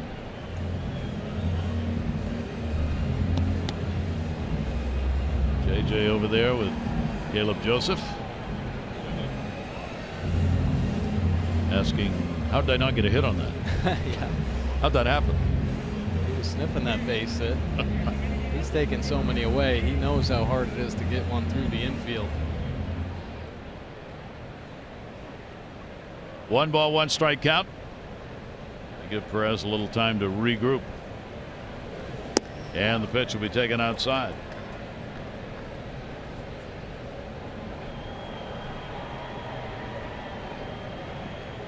$130 for O's Extra tomorrow. 2 o'clock for the ball game. 2-1 delivery and a swing and a miss. Stayed away. Pretty good movement on that. 2 ball, 2 strike count. Yeah, tough pitch. Throws it hard. The hard slider. Can't really pick up the spin when it's down low. 2-2 delivery to him off the fist. Not hit hard. Escobar hits it. 2 down. Take a look at the upcoming schedule, brought to you by Mile One Automotive, offering you 20 convenient locations throughout the Baltimore area. Visit them in store or online at mile1.com. Yeah, Orioles going to finish up this 3-game set with an afternoon game against the Royals tomorrow, and then off to Tampa, where they're going to be playing the Rays 3 night games, Monday, Tuesday, and Wednesday. Back into the division play.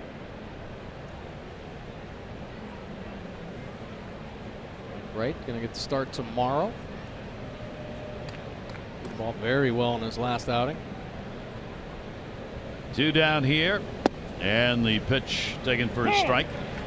Rotations for the Tampa Bay series. It'll be Archer against Gosman in the first one, Odorizzi against Jimenez in the second, and Moore against Tillman in the third. That'll go to first base. Played to the bag by Hosmer, and the Orioles are retired. 1, 2, 3 inning. First time for the O's have gone down that way.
Masson, brought to you by Chesapeake Employers Insurance, a workers' compensation insurance company, and by Ocean City, Maryland. Let us show you a good time in Ocean City, Maryland. Book now at OCOcean.com.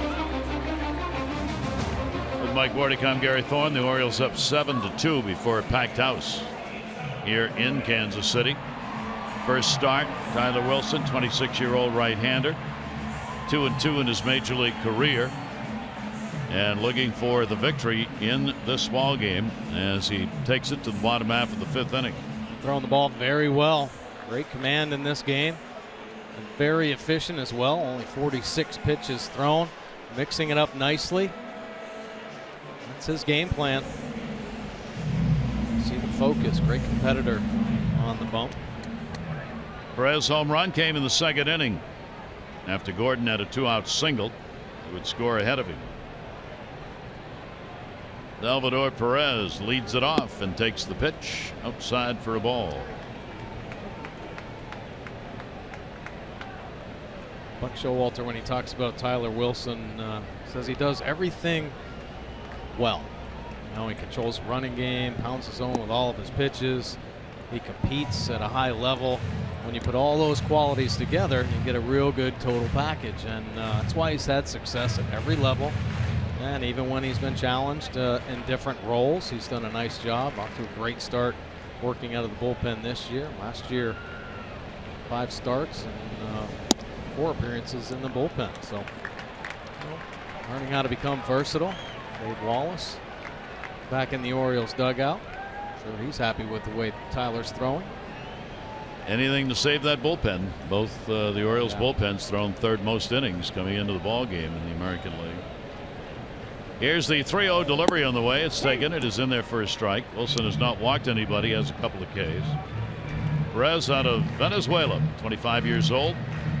Gold Glove winner behind the plate. And pop on the home run in the second inning. Need base runners. 3-1 delivery on the way. He'll go after it. Put it up in the air. Right field. Rickert there to put it away. And Perez is retired. I want to remind you, on Sunday, May 8, your family has a special opportunity to take the field at Oriole Park and create a lifelong memory. Tickets on sale for a special pregame Mother's Day session of Catch prior to the O's taking on Oakland at 1:35. Go to Orioles.com/catch for information on packages including game tickets and on-field access. A portion of the proceeds benefit the Orioles Charitable Foundation. That's Orioles.com/catch. Sunday, May 8. Infante flied out his first time up. Goes after it, and it's a foul ball. Again, getting one that stayed up, but got around on it. A little too much to keep it fair. Omar Infante, now 34 years old, veteran player. He has been with the Tigers, Atlanta, Marlins, and Miami. Kansas City, 3rd year here. 0-1 pitch to him. Infante getting the job done at second base on this championship team. Yeah, really helped give this infield a veteran presence. Young bodies in there, but you need that veteran eye. That's going to go down the line and be fair. It'll roll into foul territory, not hit that hard. Kim will go over to get it, and at second base, Infante will pull in with a 1-out double.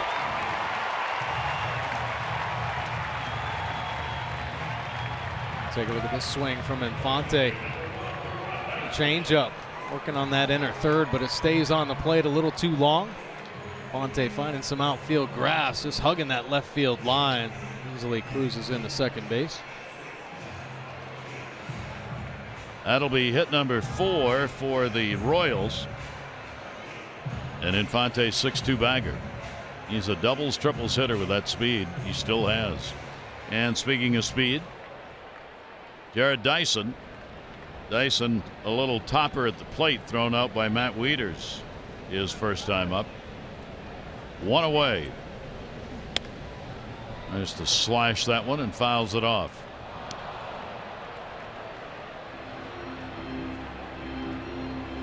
Now Tyler probably won't be on a pitch limit, but Buck Showalter will certainly be paying attention. Now, he was getting stretched out in spring training because there was a battle for the 5th starter spot, and it really wasn't until the last couple days that the Orioles made up their mind. Shattered bat. Oh my gosh, the barrel into the seats. Hardy's got nowhere to go. It's an infield hit. Over to third base goes Infante. Just enough wood left to be able to keep that ball playable, and the barrel of that bat went sailing.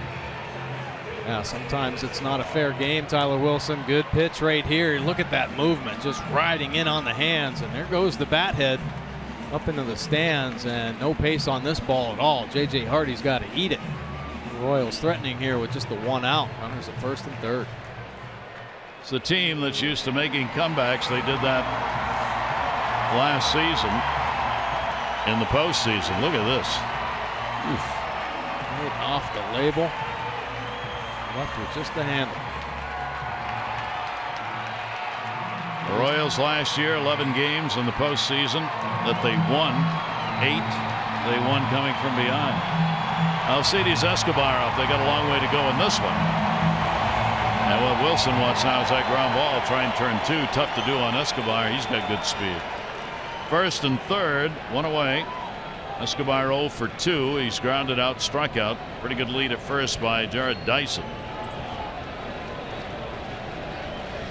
And that's going to be a base hit into right field. Infante will score. Rickard will get it back in, holding the runner. And it's a 7-3 ball game. Pretty solid approach right there by Escobar. Don't want to do too much, get too big. Stays within himself, pitch he can handle, and shoots that hole with Dyson at first base. Big opportunity, and this is executed to perfection. In and out of reach of Jonathan Scope. Infante able to walk home. Dyson standing on second. 6 RBIs for Escobar. Dave Wallace on his way out. And you know he's reminding him of the 1, the lead, and 2, the ground ball, and you're out of the inning. Yeah, watch out for a double steal, though. Yeah. I think Orioles have to be aware of that. It's quite a combination with Dyson and Escobar out on the bases.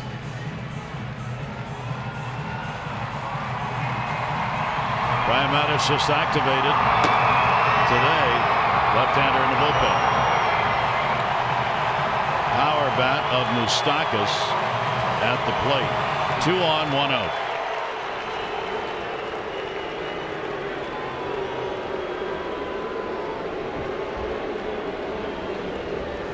Dyson at second, Escobar at first. Hardy will hold the runner close at second. Moustakas will take it outside for a ball.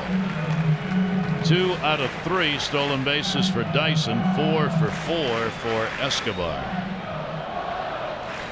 Moustakas, one of the few numbers not high for him.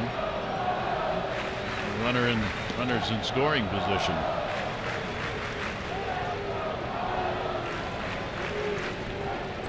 1-0 delivery on the way, and that one will miss, and one of the few times Tyler Wilson has fallen behind. Another one of those tough situations. You want to give Wilson a chance to be the winning pitcher in a game the Orioles have a big lead in, but how far can you go if you can't get Moustakas out of there? We'll see.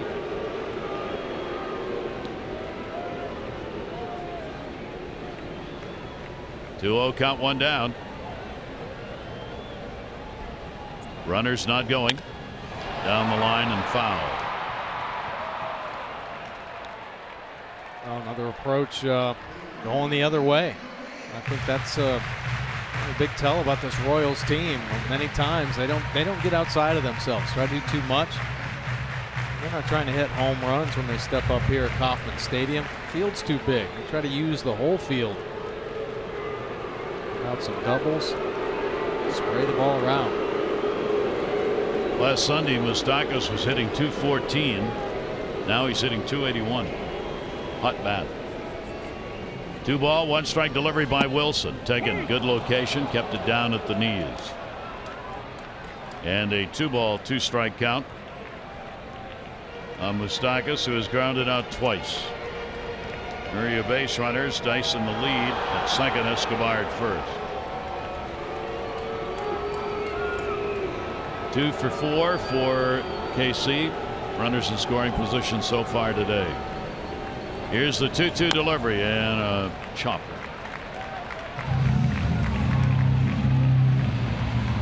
Some good pitches there, and you know what? I'm impressed. Tyler Wilson not getting caught up with the speed on the bases right now. He's in attack mode. Trying to make some good pitches here to Moustakas. Really concentrating on the hitter. Big moment in this ball game. Big at bat. We're in the 5th. The Orioles had the big lead coming in. Still have it. 1 run in. Now trying to hang on to it. Moustakas waiting on a 2-2. Went to the shed and chopped some wood on that one to keep the at bat alive. Yeah, high heater. All he could do to get a piece of that. Rising up and over the head.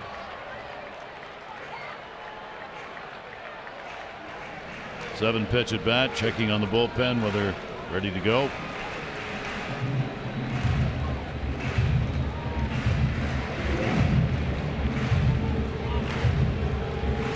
Last pitch well up and out of the strike zone. Do the 2-2 again.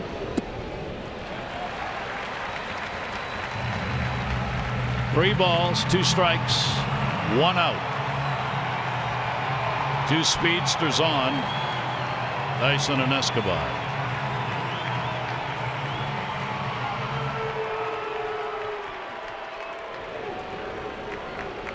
Kane waiting on deck.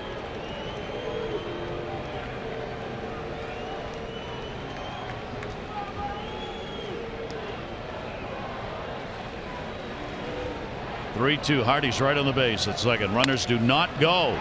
Jonathan Scope. There's one. Relay by Hardy, and they get the double play. And Wilson works his way out of it, getting the ground ball they needed. 1 run in on 3 hits with a base runner left on. The D of the Orioles and the work of Wilson protects the 7-3 lead.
Highlights from Kauffman Stadium, Game 2. The Royals, one of the best defenses in the game. They've been troubled by some miscues. Double play opportunity there. Another double play opportunity. Spoiled by the speed of Rickard. A little slow developing on the double play ball. How about the Gold Glove left fielder Alex Gordon misplaying the bullet off the bat of Machado. Allows Rickard to score. And then Davis gets a base hit down the line. Gets tied up in a rundown, but nobody's covering second base. And no errors on the board for this KC defense, but missing some detail indeed, helping the Orioles to this 7-3 lead. Remember, Geico, 15 minutes could save you 15% or more on car insurance. Visit geico.com for a free rate quote. Rickard will lead it off and will take a strike. Reached on a fielder's choice in the 4th inning and scored. 0 for 3 officially in the ball game. Still with that .313 batting average. And that pitch is a strike at the knees. Top of the order with Machado and Jones to follow for the Orioles. Kansas City won the series last year 4-3. Perez set up outside. That's where it is, and he won't go after it. And a 1-ball, 2-strike count. Rickard really good with 2 strikes, even though last night's ball game couldn't tell. 4 punch outs, but typically puts the ball in play, puts some pressure on some D. That's towards second, and it's a base hit. lay the bat on the ball and take what they give you. And that's exactly what he did for a single. Well, for every Orioles walk, Care First Blue Cross Blue Shield contributes $50 to support the Be More for Healthy Babies, 52 walks, and $2,600. Care First Blue Cross Blue Shield encourages each of us to take that first step towards a healthier and more active lifestyle. Leadoff single for the Orioles, their 11th hit in the ballgame.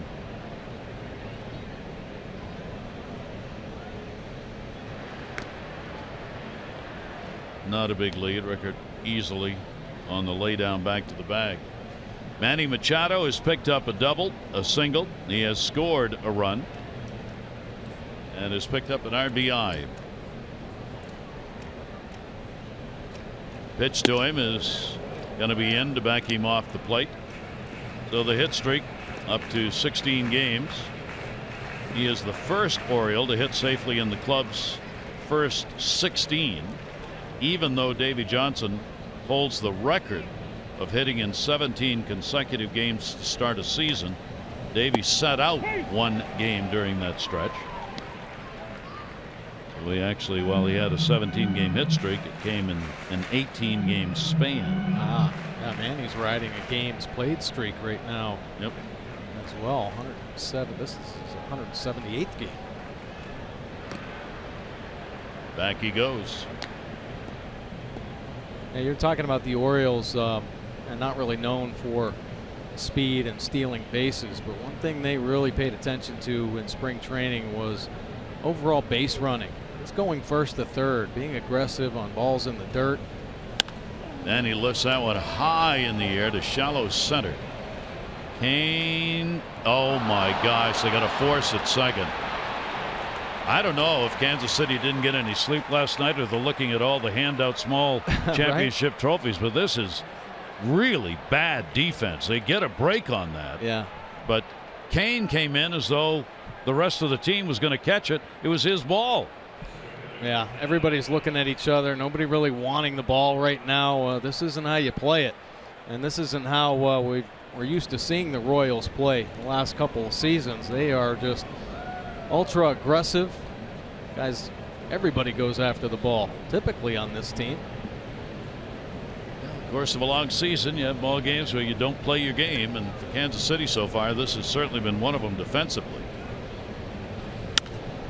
Fouled away by Adam Jones. He's drawn 2 walks and both times scored. 0 for 1 officially in the ball game. Medlin gave up 3 walks in the game and all of them scored. Hardy and Jones twice. So a fielder's choice again. There are no errors in this game. Yeah. But all the mistakes have kept innings going. A couple of double plays, as Mike said, that didn't get turned. Now that one falls in, but they get an out on the fielder's choice. 1 ball, 1 strike, 1 down. We're in the top of the 6th inning. And Adam Jones looking to get a hole in one with that wind still helping balls out to center and left. 1-1 delivery on the way and a ground ball off the fist foul. Outside of third for Adam. Gee, pretty good life running on his fastball. Riding up and in on Adam Jones.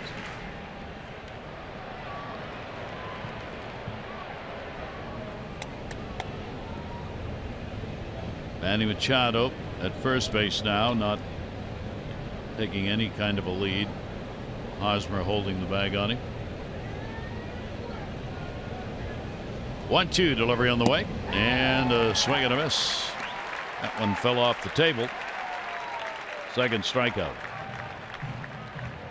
Pretty good change right here. Bottom just dropping out of it. 86 miles an hour. Starting at the knees and see you later. So at 2 away. Chris Davis back to the plate.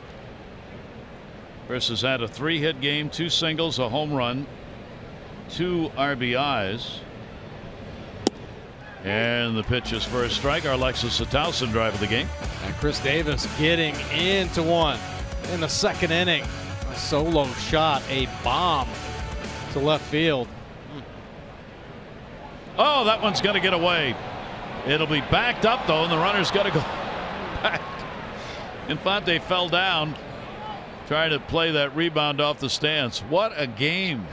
I mean, balls flying all over the place here when the Royals are in the field. Take a look at the pickoff attempt here and just throwing it over the back. Hosmer can't reach over and get him, but the kick is generous to the Royals there. Back to Infante, who actually overruns the ball. By the way, our drive of the game was brought to you by Lexus of Towson, the area's #1 luxury dealer. Come see why at lexusoftowson.com. Davis will take the pitch inside for a ball. We talked about Jonathan Scope coming out for early batting practice, picking up a couple knocks. Kim always out there for early. Well, Chris Davis came out as well, and he's having a nice night at the plate. This is Chris's first 3-hit ball game of the season. 1 ball, 2 strike count. Full shift, of course, put on against Chris. Trumbo waiting on deck. 1-2 the count. Machado edging off first base. Davis on a swing and a miss and a pitch up.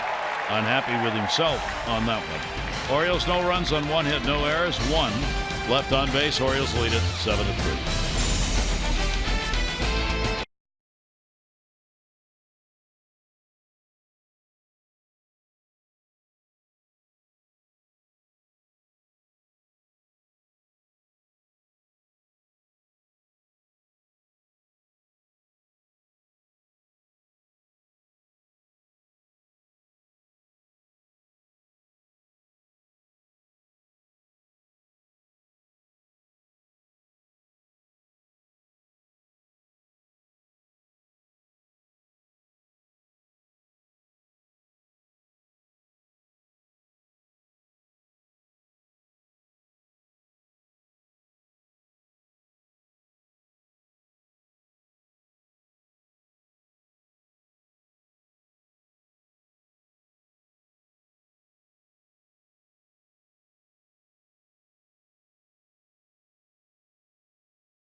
Time brought to you by Miller Lite.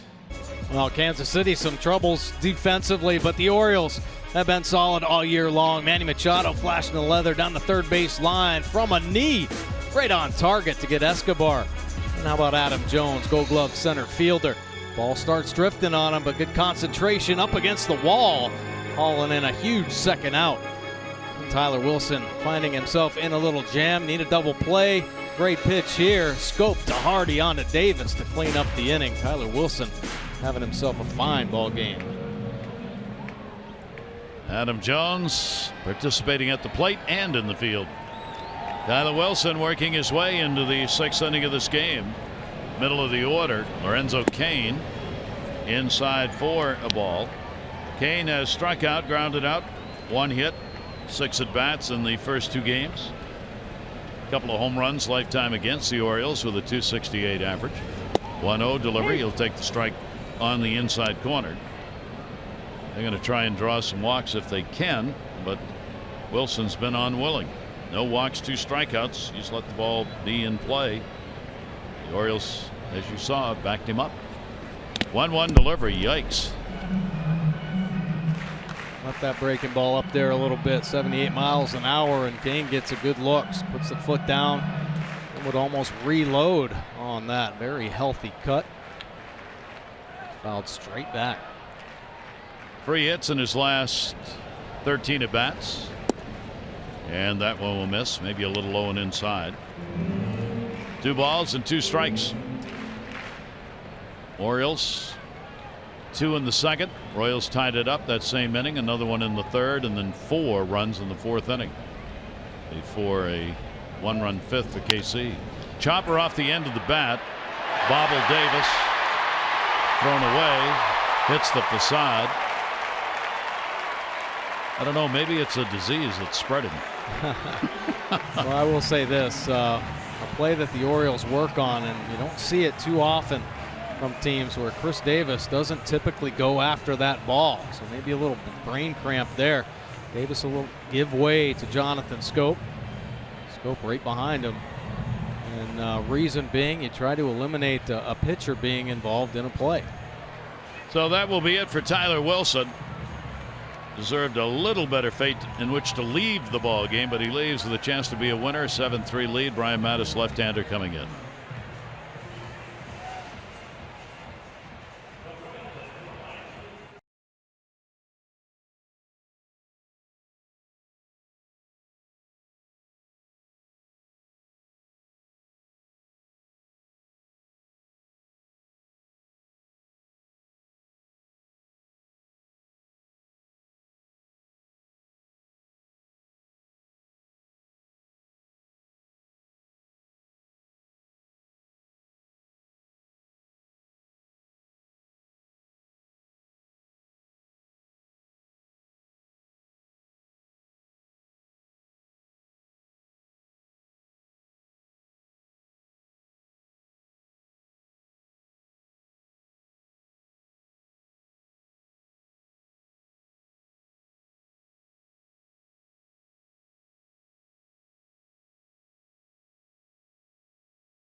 But what an effort after making his first start, 5+ innings, scattering the 6 hits, the 3 earned runs, fastball, breaking ball, changeup, great mix, very aggressive in the strike zone. Nice outing for Tyler Wilson. Give way to Brian Mattis last season, 58 games, lefty matchup guy, and he was outstanding. 2.94 earned run average in 49 innings. See the 56 punch-outs for Mattis last season. This will be his first appearance of the year. He's on the DL, April 3, intercostal strain, 5 rehab appearances, 69th major league game for him. Runner at first base, Hosmer up. Hosmer is 0 for 6. Lifetime off Mattis. He has picked up a double and has grounded out. Error was charged on Chris Davis, allowing Kane to reach to start the inning. There he is at first base. Brian, 29 years old now, 27-41 his record. Hosmer swinging for the fences the way Kane was, and an 0-2 count. Yeah, letting it fly. Kind of pulling the hands inside, picking up some base hits the other way. Might do that now with the 2 strikes, but the Orioles defense kind of shifted back around. Tyler Wilson responsible for the runner who's on. 2-strike count. Morales on deck. Left-hander's pitch, and that one will be fouled back. Kansas City making efforts here in the last 2 innings. Get back into this ball game. Big double play ground ball. Moustakas hit into that Wilson worked out of him, and a long at bat ended that 5th inning with only 1 run scored. And now with the leadoff error, Mattis coming out of the bullpen to try and hold the score at 7-3. And that one, he came a little bit inside on him, fouled off at the plate. Nice breaking ball there from Mattis. As he was rehabbing back, the fastball velocity wasn't quite there, so made a couple extra rehab stints. Fastball velocity getting back up in the low 90s. Breaking ball and change to go along with it. on the rehab. 16 strikeouts, 10 innings that he worked. Hosmer asking for the timeout.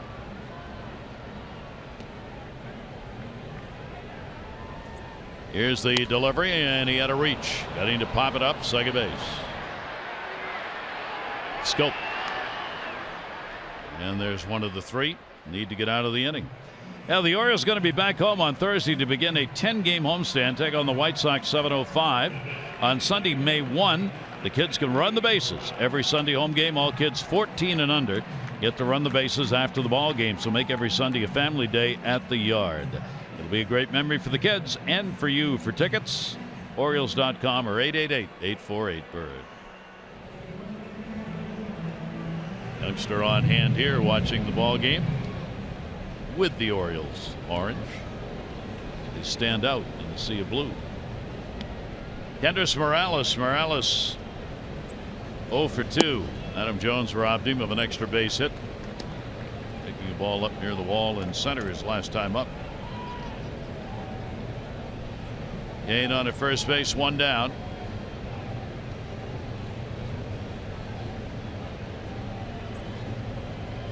Ryan Mattis will miss outside with that one.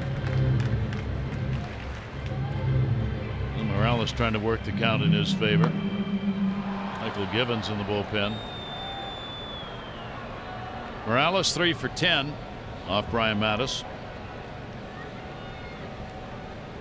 2-0 count. And that is there for a strike. The Orioles having extended that lead. You see the Kansas City hitters taking more pitchers, not being as aggressive at the plate, trying to draw free passes or find another way to get on. Trailing as they are 7-3. And gets the count in his favor, 3-1. Real nice changeup right there. You credit Morales with the take, but Mattis wants it a called strike.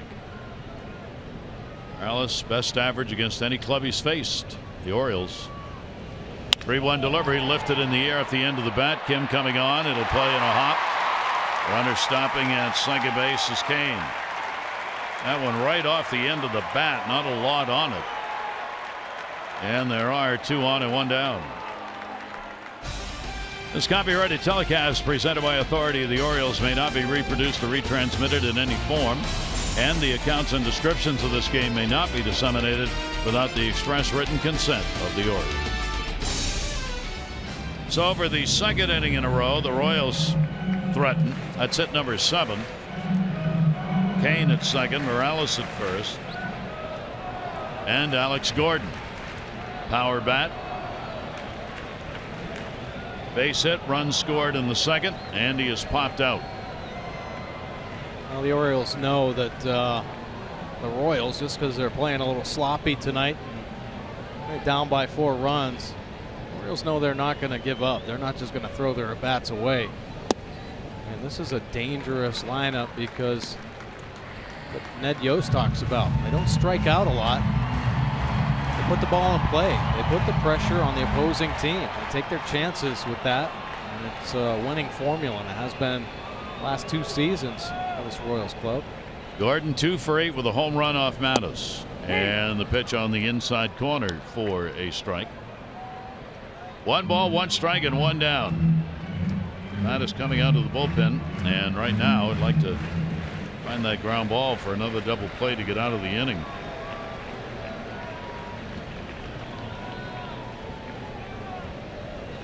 Here's the 1-1 delivery on the way. Gordon will take that one, and it will be inside. And the count goes to 2-1. Kansas City team, we talked about strikeouts, 3rd fewest in the American League as a team. That's what Ned Yost was talking with us about before the game. 2-1 delivery on the way, down to first, foul. The Angels, of all teams, early on in the season have struck out the fewest number of times, which is really surprising. Albert Pujols having a disastrous start and a big funk. He's got an 0 for 20-something going now. Ouch. There are the base runners, Kane and Morales. Somebobody's going to pay. Yeah. Orioles hope they don't go out there when he starts eating up. 2-2 delivery on the way. Lean looked. 3-2. All right, all of you fans, do you send your base runners? Kane and Morales, one down. I don't think so. Hardy holding Kane at second. 3-2 delivery. Runners don't go, and it's ball 4.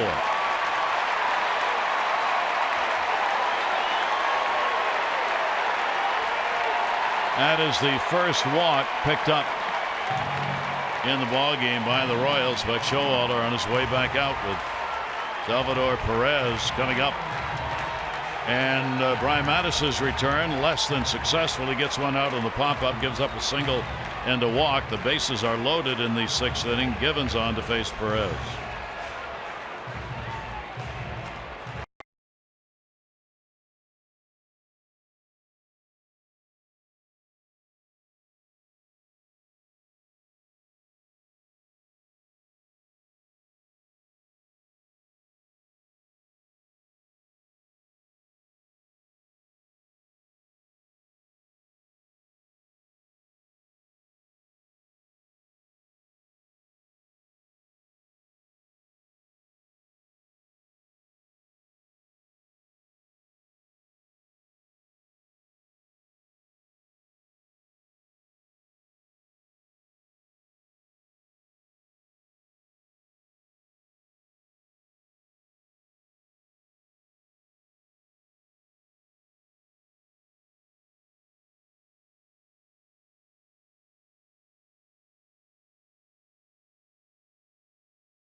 The fastball 63% of the time from that sidearm slot. Now you're getting it in the mid-90s with the heater. Breaking ball, that sweeping slider. Features a real good change as well. 8 games, that earned run average starting to come down. 3.52 right now. Fly ball pitcher has given up 1 long ball. Lefty's way up to 700. Michael. Salvador Perez, the bases are loaded. 1 out. Pitch is there for a strike. These two have faced one another before, only a couple of times. Perez 1 for 2 against Givens, who has homered and flied out. 2 RBI homers, 2nd inning. That one will get away, but not far. Wieters able to stop it. For Givens, only a couple of previous outings against the Royals. Here, the slider getting away. Matt Wieters' job is killing the ball with the glove. Givens, 2 2/3 innings, 2 runs, 4 hits against KC. And at 85 miles an hour, Perez with a big cut, but looking for heat. And a 1 ball, 2 strike count. Nice slider, well located on that outer third. Do a few different things now. A lot of weapons here. Kane at third, Morales at second, Gordon at first. 1-2. That one blooped back. Last outing for Givens 3 days ago in Toronto, worked an inning, had a strikeout, a walk, and gave up a hit. 1-2. Tyler Wilson responsible for the runner at third, Mattis the others. Fouled off again the other way. And a line up on a fastball. Givens still ahead of him, 1-2. Couple good heaters. Good velocity, 96 miles an hour on both. Gonna expand the zone a little bit. Riding one up and out of the zone. Givens has been working on that fastball that appears to rise. 1-2 inside. at 96. Mattis, a third of an inning, a hit and a walk. And Buck Showalter, who had been relatively quietly watching, is now pacing. Yeah, a little antsy in there.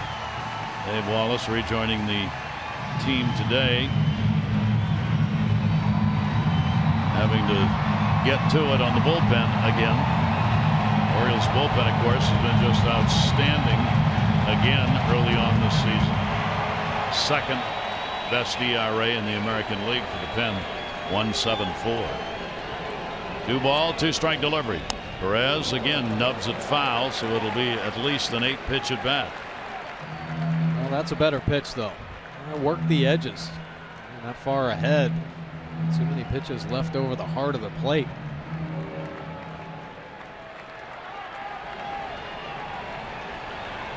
Sacks are full.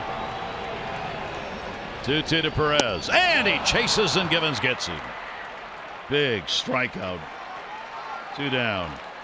Yeah, nice pitch right there. Givens rears back 88 miles an hour on this slider, so throws it hard enough to make it look like the fastball coming out of the hand. Gets Perez to bite, and there's the result. Out in front, swinging wildly at a slider that ends up a good foot off the plate.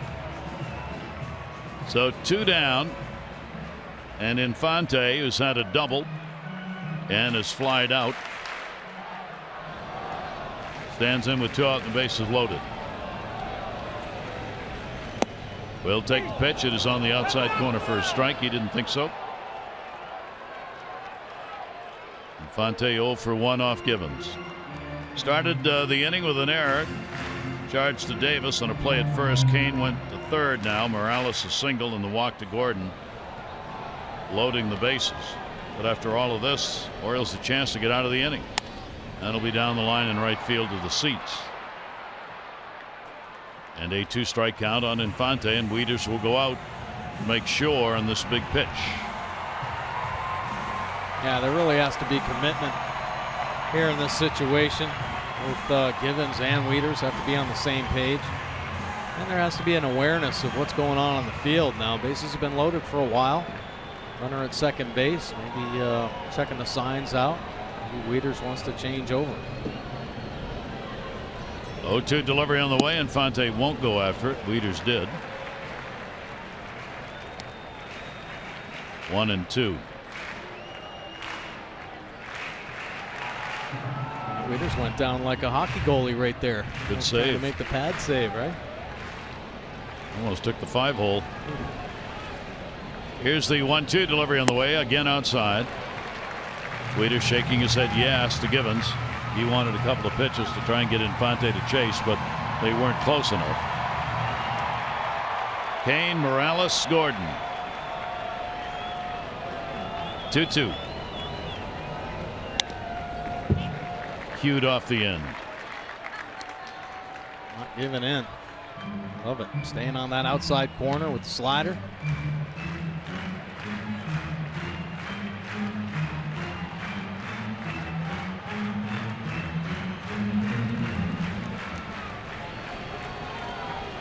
Try it again on the 2-2.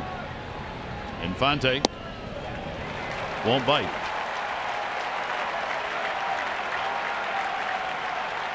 So you take it to the limit. 3-2, 2 down, bases loaded. Orioles have the 7-3 lead here in the 6th.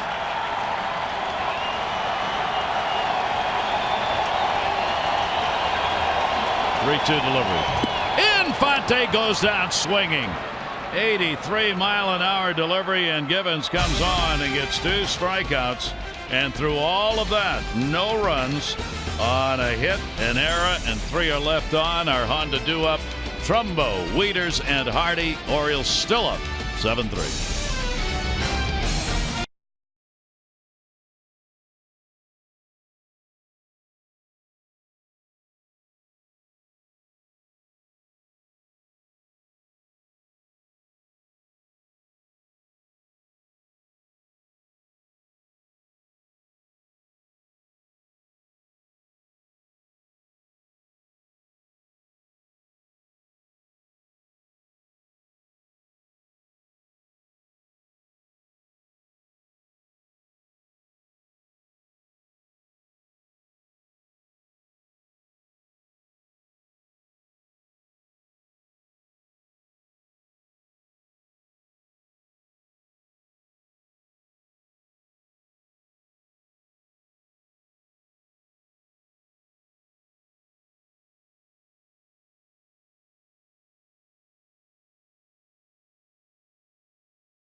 and Royals wrap up the 3-game set. Looks like a rubber match.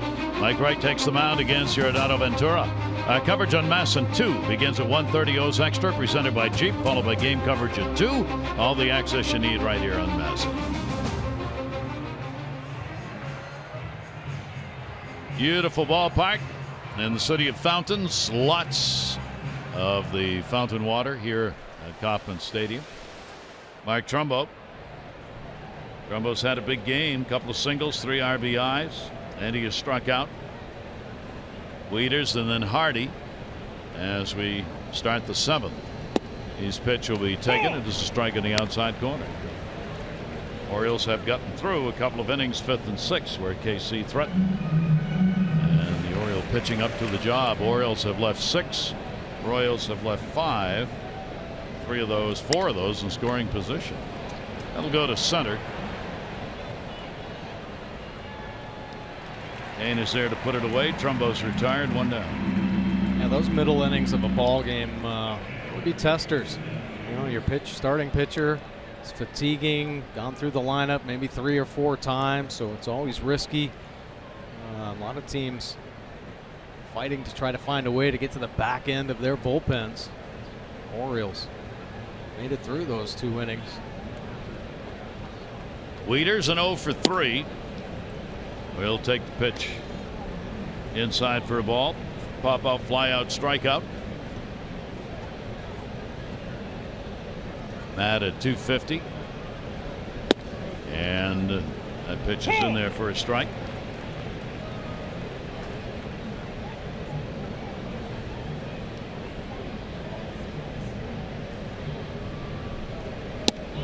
Another one worked inside to him. Only 7 games played by these 2 teams in the course of the season. Orioles getting the early visit to Kansas City this year.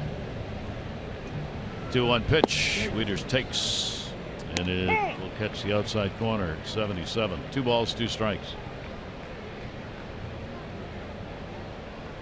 Royals have to be happy with the way G's throwing the ball as well. D with a 2-2. Wieters to Infante. 2 down. In our Major League Notebook on this date in baseball history, a great matchup in '69. Mike Cuellar, the Orioles, Denny McLain of Detroit. They went the distance 3-2. It was a 10-inning complete game performance.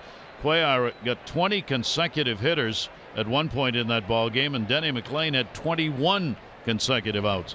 And way back in '02, the Philadelphia A's, Luis Castro appeared in an 8-1 win over the Orioles, becoming the first Colombian player to appear in the big leagues. Game that was played at Oriole Park. Here's J.J. Hardy. Hardy has drawn a walk, scored, flied out, grounded out.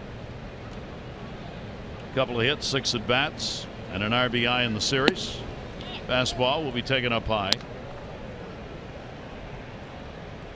2-0. Medlin worked only 3 2/3 innings. KC starter, 7 runs, 9 hits, 3 walks, and 2 strikeouts. 2-0 delivery on the way. Continuing the problems Medlin has had here at his home yard. Said to Mike after he left, they may have to think about allowing him only to pitch in road games. Yeah. It's just been a struggle for him at home in a pitcher's ballpark. 2-1 pitch. Hardy out in front of that one. 2-2. A high changeup. Looks like a beach ball coming in there to Hardy, so he gets big. G pulling the string. Bill and G's done a real good job in relief. 2-2 delivery to him. Hardy to third. Moustakas on the hop. We'll get him. Solid 1-2-3 inning. 7th inning stretch time here in KC. The Orioles looking to even up this 3-game set. They lead it 7-3.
7-3 lead.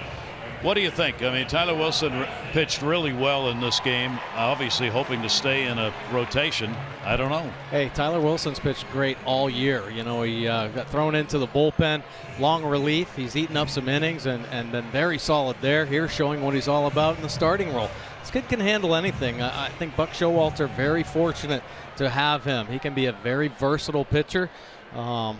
He's going to build on this start, and it's going to be interesting to see how Buck Showalter and Dave Wallace work this out when Gausman comes back. And you know, they already had to make the move with Brian Mattis. Yep.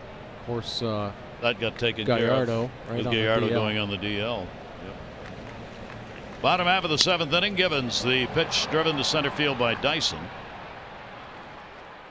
He's retired.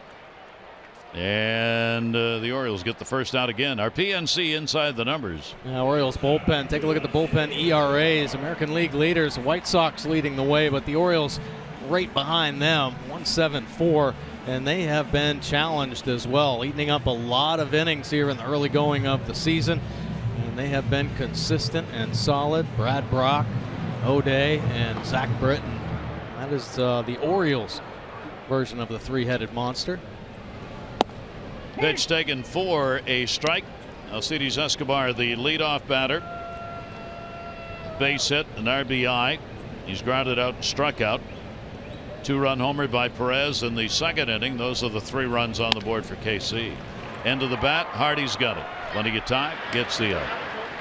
The Givens gets a couple of quick outs here to start this bottom of the 7th inning. Follow Orioles baseball live with the MLB.com at bat. Stay up to the moment anytime. Game day with live game video highlights, StatCast news, and more. Download it. MLB.com at bat, the #1 app for live baseball on your phone or tablet. Mike Showalter on his way out, getting the matchups that he wants in this ball game, and also trying to keep as many people available in the bullpen by not extending them here in this game. Brad Brock will come on to pitch.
Arsenal this season. Fastball 60% of the time. Cross-body delivery really helps the fastball play up, but doesn't need much help.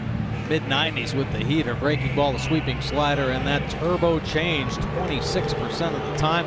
Brad Brock off to another great start. This Orioles bullpen, 2 wins already in his 8 games. Just a 1-0 earned run average. Opponents hitting just 138 overall off Brock. He's been outstanding back into this bullpen. 2 down, nobody on. Bottom of the 7th inning, you'll face Moustakas. He's had an 0 for 3 hit into a big double play back in the 5th inning to end it, and KC was threatening. Good job done by Givens, an inning and a third. 2 big strikeouts coming in the 8th inning. The bases loaded. Michael Givens got the job done. Now Brad Brock looking for the final out here against Moustakas. Shift on infield, and the Fastball is going to miss inside. Look at Givens over there in the Oriole dugout. Yeah, quite an effort. Run into that situation with the bases jammed and came up with 2 big punch outs. Yeah, and the Royals don't punch out much. No. That'll be taken down low. Brock, Moustakas 0 for 2 against him. He's got a 5-game hit streak that he has not extended with the 0 for in this ball game. 2-ball 1-strike pitch, and that one put him in the air to center. Adam Jones has got it lined up, and that will do it. A 1-2-3 7th inning. Orioles on top as we go to the 8th, 7-3.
Page regarding Brad Brock, who you saw on the mound a minute ago.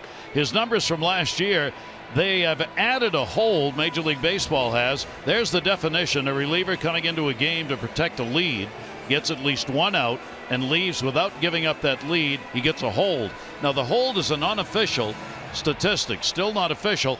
He got an extra one after the season was over. They went back and looked at a game that was played against Seattle on May 21, in which the Orioles won at 5-4. He came in a situation where he had a chance to be the winning pitcher if something happened, a save if he'd stayed in the ball game. They gave him neither. He got neither. But they went back and looked and said, well, wait a minute. He came in with a lead. He got the outs. He left with a lead. He deserved a hold. He didn't get it. So Brad Brock in the offseason, you got a hold. Wow. That's awesome. Well, Brad Brock had a monster year last year. How about the 5 wins he picked up? Yeah. Out of the bullpen. 79 in 3rd innings. Worked. Pretty impressive, but 89 strikeouts. Led the Orioles relievers last year. A 1-ball 1-strike count on Jonathan Scope. Couple of base hits, 2 for 3. And he will foul that one back. Take a look at the box score. Yeah, Rickard picking up a base hit and scoring a run. Machado extending his hit streak to 16 games with a double, single, and a run scored. Adam Jones, a couple of runs. Chris Davis with a home run. 1-2, delivery on the way, foul back. Dylan G really doing a job here. This is a former starter, as we said. So he comes in a long relief situation, and that's what he's done. He retired the side in order in the 5th, in the 7th. He has given up only 2 hits. One of those allowed 2 inherited runners to score. The first batter he faced 4th inning. Again, that'll be foul back, another souvenir. But he's really done a great job for them here to save some arms in the bullpen. Yes, he has. And I think every time he takes the hill for this Royals team, he's auditioning for maybe a starting spot. Yep. Count remains at 1-2. Scope will foul another one off into the house. 39,900 sellout crowd on this Saturday night. 39-9. All the blue here at Kauffman Stadium. Royals put a little dent so far in the night with a 7-3 lead. And a bouncer on the 7th pitch of the at bat. So Jonathan working this one. Nobody warming up in either bullpen. Top of the 8th inning.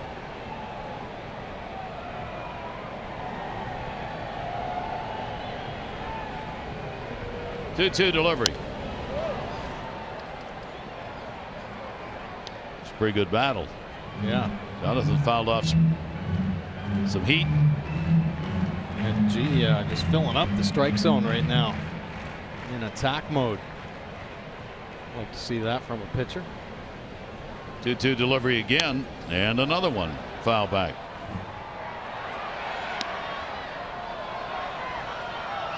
That's a good sign. A lot of good signs for Jonathan Schoop.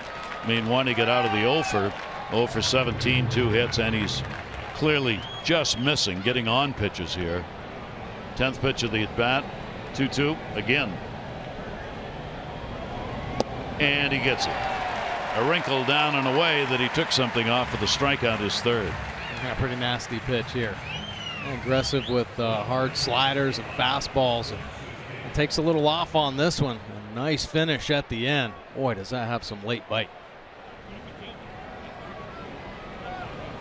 One away. Young-Soo Kim getting a start in left field. His first start since the 13th. Picked up an RBI base hit in the 2nd inning. He has struck out, grounded out. Apparently enough showing up on scouting reports to move the shortstop Escobar over towards the bag. Moustakas is backed up, moved towards short. Outfield moves in a few steps straight away.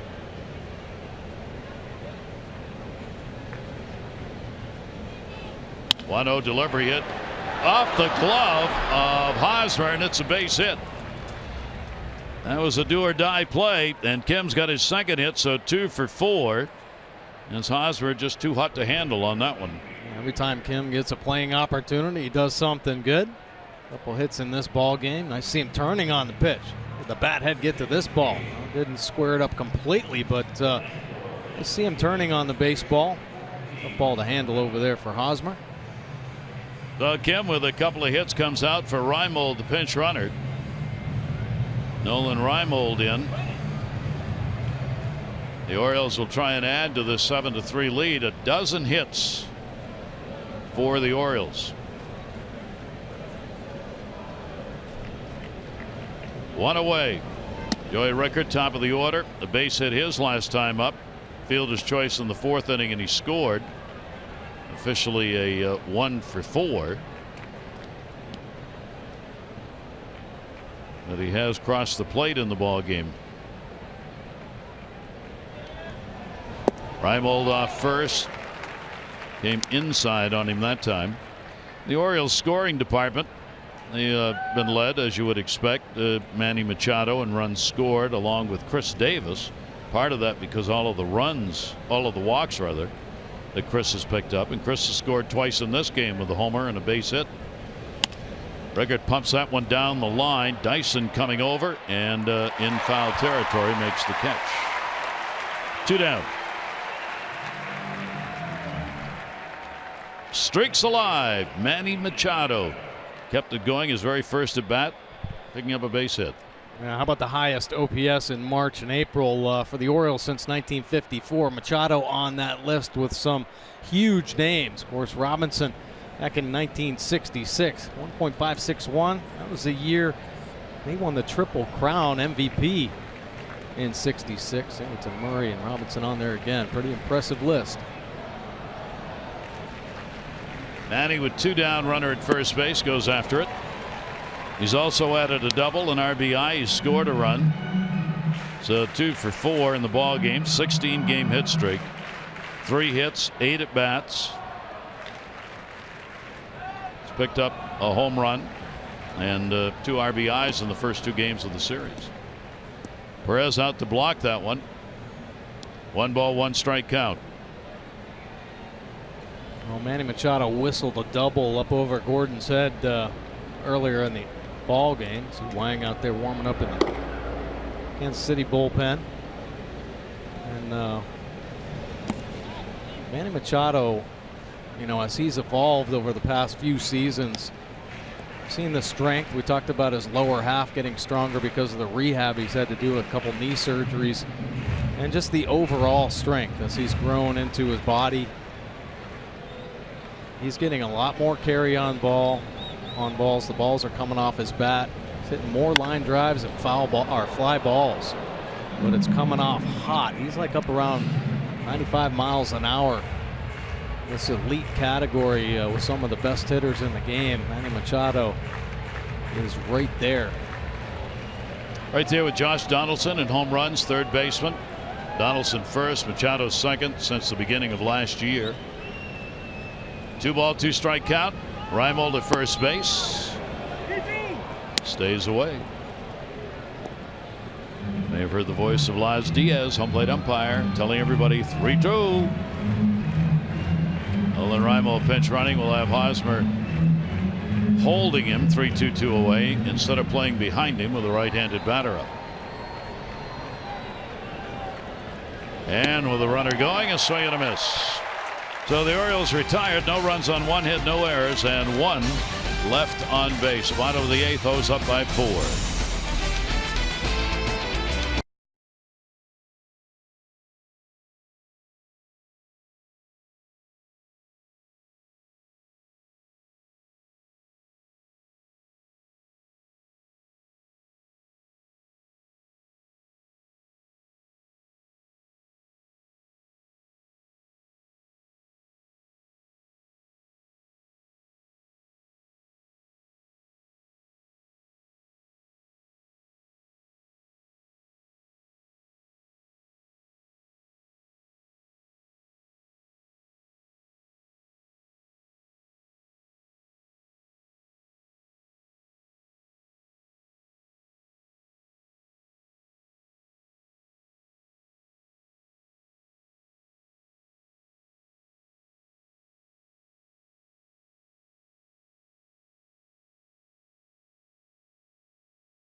Trying to do that against the Orioles bullpen, all but impossible. Yeah, it's going to be tough. Fewest runs allowed in the 8th inning or later this season. The Orioles leading the way, only giving up 2 runs. Rays in second, trailing by 6. They're at 8, and a big reason why, well, guy who's on the bump right now, Brad Brock, off to an exceptional start, but Darren O'Day hasn't given up an earned run this year, and Zach Britton has turned into one of the best closers in the game right now, with 4 saves. So very tough back end. Orioles bullpen, one of the tops in the game today. Brad Brock will stay in, getting the final out in the 7th, middle of the order. Lorenzo Cain will take the pitch inside for a ball. Bottom half of the 8th inning, and Cain be followed by Hosmer and Morales. 7-12-1 for the Orioles, 3-7-0 for Kansas City. Back into the sellout crowd, and a 1-ball, 1-strike count. Cain with the 0 for 3 in this one, 1 for 7 in the first 2 games for the center fielder of the Royals. Brad Brock's 1-1 delivery to him. That's a strike in the outside corner at the knees. Boy, that is a nasty pitch. 96 miles an hour, down and away. Cross-body delivery. 1-2 delivery to Cain. Chops at it to third and foul. Brad's throwing that hard and falling off on that third base side a little bit at times. So they're right-handed batters. We're talking about trying to hang in. Yeah, it's tough. That foot wants to go to that pail. get out of there.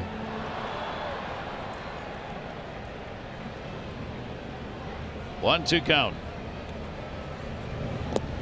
Stays outside on a bouncer. Kane takes it 2-2. Orioles, of course, gotten off to a great start in the series wins that Mick Showalter talks so much about. They can get a rubber game set up for tomorrow. They'll have a chance to go after another series win.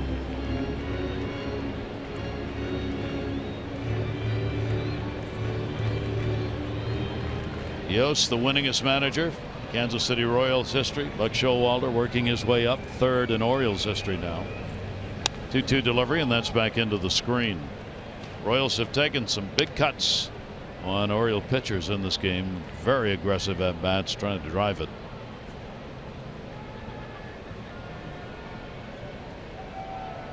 Yeah, but to the Orioles pitchers' credit, not a lot of mistakes in the middle of the plate. See that grouping down and away to Kane. 2-2 in the seventh pitch, off the handle. Hardy's got to wait on it. Got him. Ned Yost says, hang on a minute. I want to have my people look at that.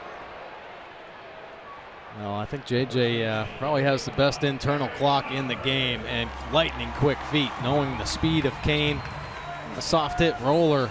Once it hits the glove, though, the feet get in a perfect position. He unleashes the cannon to get that first out. And once again, as we never point out, the umpire was right. Corey Blazer, without the availability of video replay, gets it right again. Pitch taken away, Eric Hosmer. Hosmer with a double, 1 for 3 in the ball game. 13 game hit streak now for him. And the pitch inside, down around the feet on that one. Hosmer's 0 for 3 off Brad Brock. Brad coming into this game against the Royals had appeared in 4 games, 4 innings, 4 runs, 4 hits. Not so here. Another big cut and a miss, and a well located pitch. See Hosmer with that 13 game hitting streak, 333.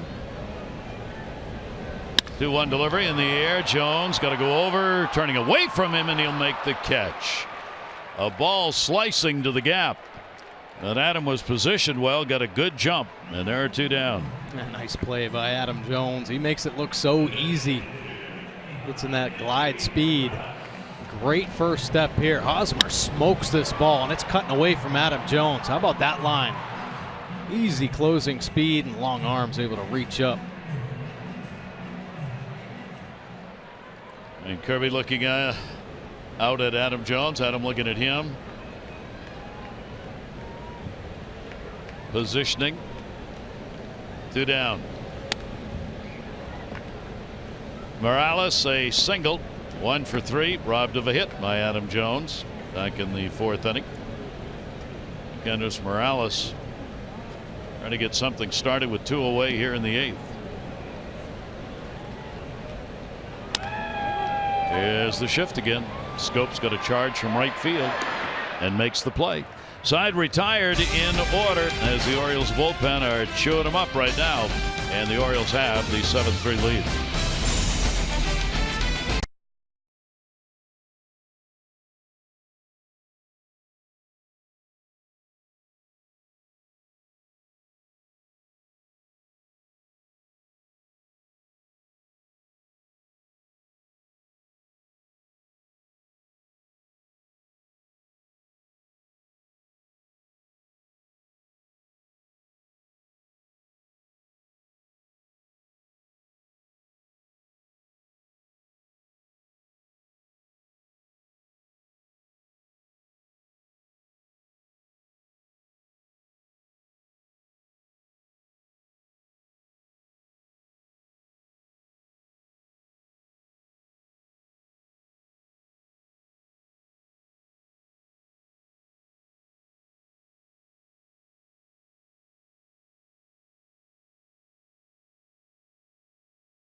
Baseball on Masson brought to you by Southwest.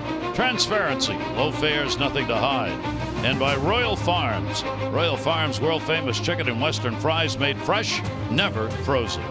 Real fresh, real fast. Royal Farms. Beautiful look at Kauffman Stadium here in Kansas City to the bullpen. Now let's take a look at Wanga's pitch arsenal this season. The fastball 90%. Good two-seamer. Loves to go with that sinker. Has everything else, slider, curveball. He's got a splitter and a change. 3 games this year. 4-1, 5, 4 1/3 innings of work. Opponents hitting a robust 368. 36-year-old who has been around the major leagues for some time. Not doing a lot of pitching so far. He came in on Wednesday. Pair of 2-out singles, and he hadn't appeared in 9 days prior to that. 9th inning, here's Adam Jones. Ang's delivery will be taken for a strike on the outside corner. Jones a 1 for 8 lifetime off this right-hander. As that delayed windup. 0-1 pitch is down low. He worked with Toronto, Minnesota, Yankees, Cincinnati, White Sox, Atlanta, Seattle. First Taiwanese player to appear for the Royals. Hasn't actually been in the big leagues since 2013. Kind of bouncing around the minor leagues the last few seasons. And the pitch taken for a ball. He's had a rather extensive record against the Orioles. This is game number 12. 3-2 with a save. High ERA 5.46 in those games he pitched against the Orioles back when. 2 ball, 1 strike count. Jones chops it foul. Adam taking advantage of the walks, 2 of them, and he scored both times. He is 0 for 2 officially, but has scored 2 runs in the ball game. Well, you like to see the walks from Adam Jones as well. Play a very aggressive hitter. Buying into that patient side of things.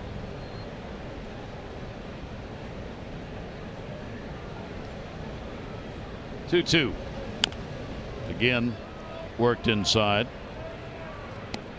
Hardy had a walk, scored in the 2nd inning. Adam Jones in both the 3rd and 4th innings, picking up free passes and scoring. We said this has been a game where the Orioles have really been opportunistic. Every chance, every extra opening they've had, they've gone through it. Adam will take that pitch away. So a full count, 3-2. And the Royals have given them plenty of extra opportunities, even though they don't have an error on the board. Some sloppy defense. Full count, 7th pitch of this at bat to Adam. And he did not go around, draws a walk. He's done it again. That's a 3-walk ball game. Well, visit MassonSports.com. Care First to vote for tonight's Care First Live Fearless Player of the Game. Live fearless with a name trusted for over 75 years. Care First, Blue Cross Blue Shield. Our Live Fearless Player of the Game. Well, Davis having a good game, but Tyler Wilson, you love to see the good starts.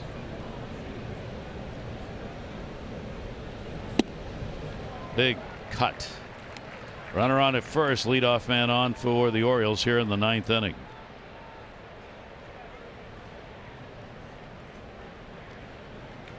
Davis, 3-hit ball game, 3 for 4, home run, 2 singles, 2 RBIs, 2 runs scored.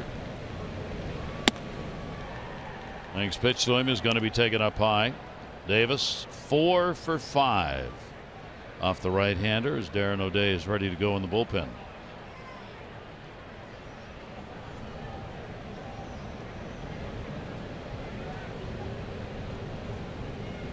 One and one. Tailed down and away at 91 on that one, and a 1-ball 2-strike count on Chris. Well, his bread and butter pitch, that 2-seam fastball, power sinker, nice movement working away. Chris Davis. It's a dangerous spot though. Chris a chance to get his arms extended. His natural bat path down there. He'll miss outside with that one, and the count goes to 2-2. A quiet full house here in Kansas City right now, as the Orioles, that big 4-run fourth inning, got the lead, and they've not surrendered it. Runner off first. That's going to go into right. That's going to be a base hit. Dyson over to get it. Stopping at second base will be Jones. And a 4-hit ball game. Chris Davis, 3 singles and a home run. A big night for the Oriole first baseman at the plate. Sound approach right there after chasing high fastball. Stays within himself. This little 2-strike hit. The Orioles now picked up 13 hits. Out hitting the Royals 13-7. 2 on, Mark Trumbo. Oh, what a scoop right there. Perez had to play the backhand hop as the catcher on that one. Yeah, you got the big hop. Playing it like Manny Machado, getting a little angle off to the side. How about this? Spiking the pitch. Ooh. He's picking it clean and then coming up throwing. Yeah. Looking to throw. 1-0 delivery on the way to him, and that's fouled off. Chris Davis with a 4-hit ball game, believe it or not, ties his high. Be the 9th time Chris has had a 4-hit game, and the last time he did it was at Pittsburgh in 2014. So a 4-hit game for Davis. 1 ball, 1 strike count on Trumbo. Trumbo's had the big night again. 3 RBIs, coming off 2 singles, 2 for 4. He's got an 8-game hit streak.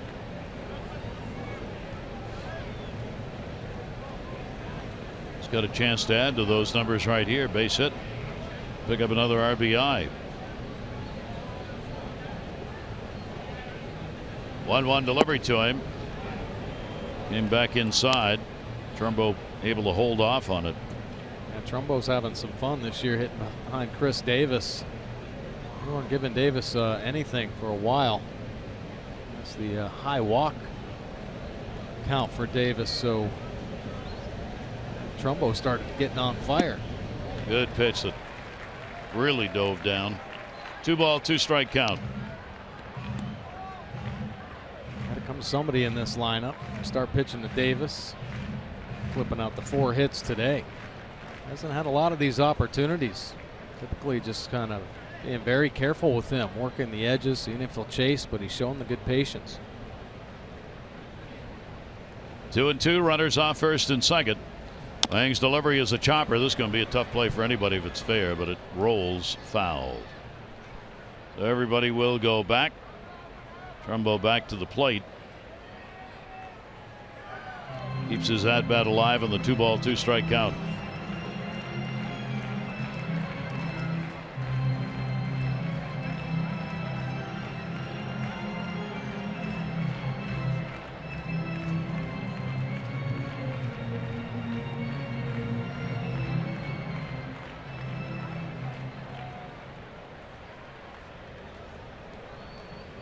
Buck Showalter comfortable again on the railing after pacing in the middle innings. Yeah. 2-2 delivery again to him. That's in the dirt, and that's going to get away. Spins right back to him, and they got the runners caught up. Down to second base, Davis went. Adam Jones is in the rundown. He gets tagged out. Chris Davis was ready to advance. The ball spun right back to Salvador Perez, and Adam Jones got caught in the melee. Yeah, just caught a break right there. Adam Jones with the read, bounces away, but look at it, just hangs right up on the edge of the grass. And I'm stuck out in no man's land. Waits for Davis to get over to second base and then tries to induce a throw, but Moustakas just runs him back for the out. A 2-5 on the putout. Boy, that ball had some spin. Man, stopped right there. Came right back at him. 3 ball, 2 strike count, 1 down with Davis on at second base.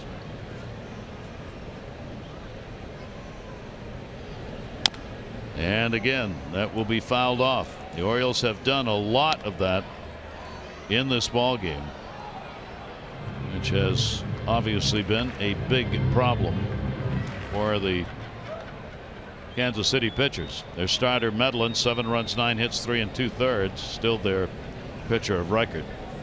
G with a great 4 1/3, no runs, 3 hits, a walk, and 3 strikeouts. Held the fort, middle of the ball game. 3-2 delivery again. That ball tagged to center field, turning on it. Kane way back, not going to get it.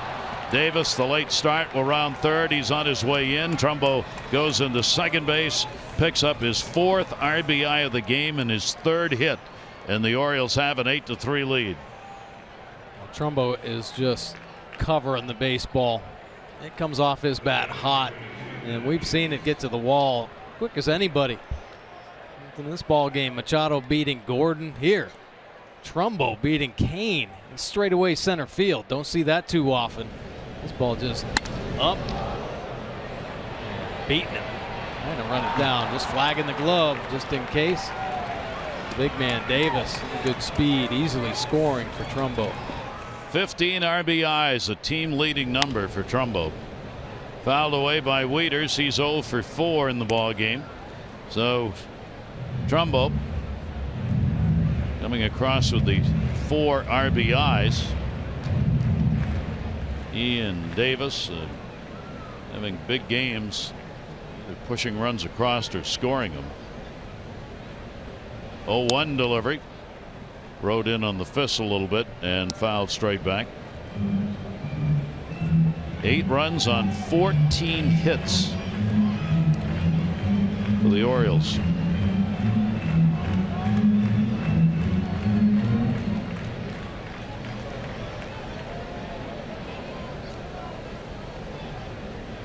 Trumbo off second base, 0-2 count. Wieters again a little bit late, fouls it away. Holds the count at 2 strikes. Well, Matt Wieters an excellent job working Tyler Wilson in this ball game. Well, there's some emotions, adrenaline working to the veteran catcher to keep him settled and around the plate. Again the 0-2 and got him. So Wieters goes down, looking at the 3rd strike. 2 down. Take a look at the movement on this two-seam fastball. 93 miles an hour, starting it off right at Wieters, and it works back over that inner third. And gets his first strikeout. J.J. Hardy, a walk, a run scored, 0 for 3. Officially in the ball game. And we'll take that pitch for a strike.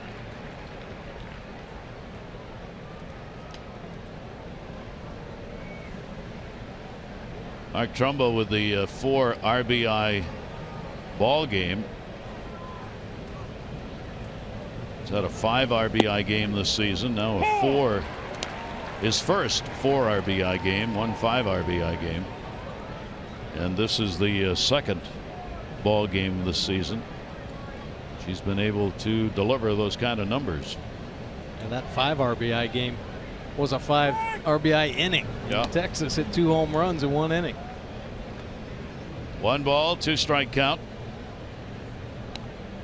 He has been a monster in this lineup. Man, doing some serious damage behind Davis and fits right into the clubhouse. 1-2, 2 down.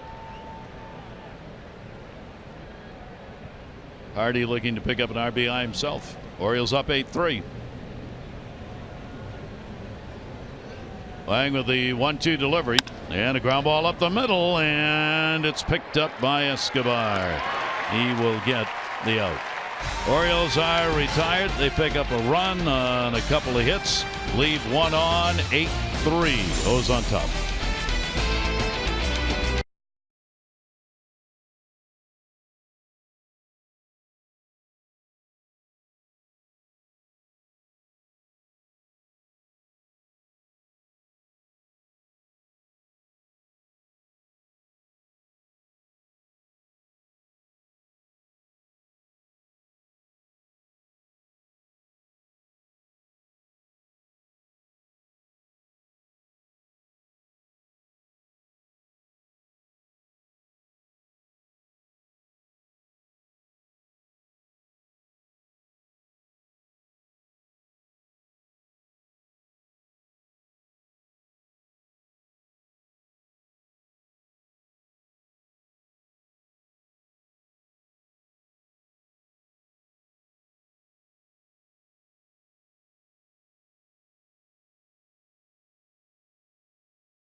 it will be real soon back to them. Brad Brock will try and finish it off here. Brock comes back out. He's already worked an inning and a third. His high this season, early on obviously, has been an inning and 2/3 against Toronto. Yeah, a little surprised that I'm bringing O'Day or Britton in just to get some work here, but Brad can clean it up. He will face Gordon, Perez, and Infante in the bottom of the 9th inning. Alex Gordon, a base hit, a run scored, came in the 2nd. He's popped out, drawn a walk, and will take the pitch for a strike. Orioles had not scored since the 4th inning before getting that run in the top of the 9th, but the Orioles bullpen shutting down the Royals, who have not scored since the 5th. And a 2-strike count. A nasty change right there from Brad Brock. That is his equalizer against lefties. It fades away, drops down like a split finger. Unbelievable pitch. 0-2 the count on Gordon. And he gets him. And did it in a hurry. So Brock picks up the strikeout. That's his first. I'll take a look. Back-to-back change-ups. Nasty. Wow, does that thing drop. The turbo change. Here it comes. Center cut fastball. Oh, no. And down it goes. And Gordon just shaking his head, walking back to the dugout. Salvador Perez, the home run is 4th in the 2nd inning. He's 1 for 3 in the ball game. 2 RBIs came on that home run. He takes the big swing and a miss. Other RBI, Escobar base hit. It's in the 5th inning, and that has been it for the scoring for the Royals. That'll be ladled down the line and foul. So Wilson in line to pick up the win. Tyler, in his first start of the year, 4th appearance with a victory, would go 1-0. Chris Medlin would take the loss and be 1-1. Perez with a 2-strike count. Wow. 2 Ks. 2 Ks, 6 pitches. First 2 sliders. And here's a fastball. Right down the gut, 95. Hit it if you can. Slider slowed him down a little bit. Get that fastball by him for the 2nd straight K. So the Orioles 1 out away from taking the 2nd game of the series. Brock is there for his strike. Infante a double, run scored. 1 for 3 in the ball game. 7 pitches in the 9th inning from Brock, all strikes. 0-1. Make it 8. Well, this is what you're supposed to do. When you have a lead, attack. All strikes here from Brad Brock and all quality pitches. 0-2 delivery and a chopper to the mound. Brock's got it, and the Orioles have the win. So the O's get it done here in the 2nd game. A big 4th inning turned the ball game around. They got 4 runs on 3 hits. That put the ball game away. 8-14-1 for the Orioles. 3-7-0 for the Royals. And the Orioles now set up the rubber match for tomorrow, as Mike Wright will take the mound against Giordano Ventura. Our coverage on MASN 2 will begin at 1:30 with those extra, presented by Jeep, followed by our game coverage at 2. This has been a MASN presentation. Lots to review. Tom and Rick coming up for Mike Bordick and all of our crew here at Kauffman Stadium in KC. I'm Gary Thorne.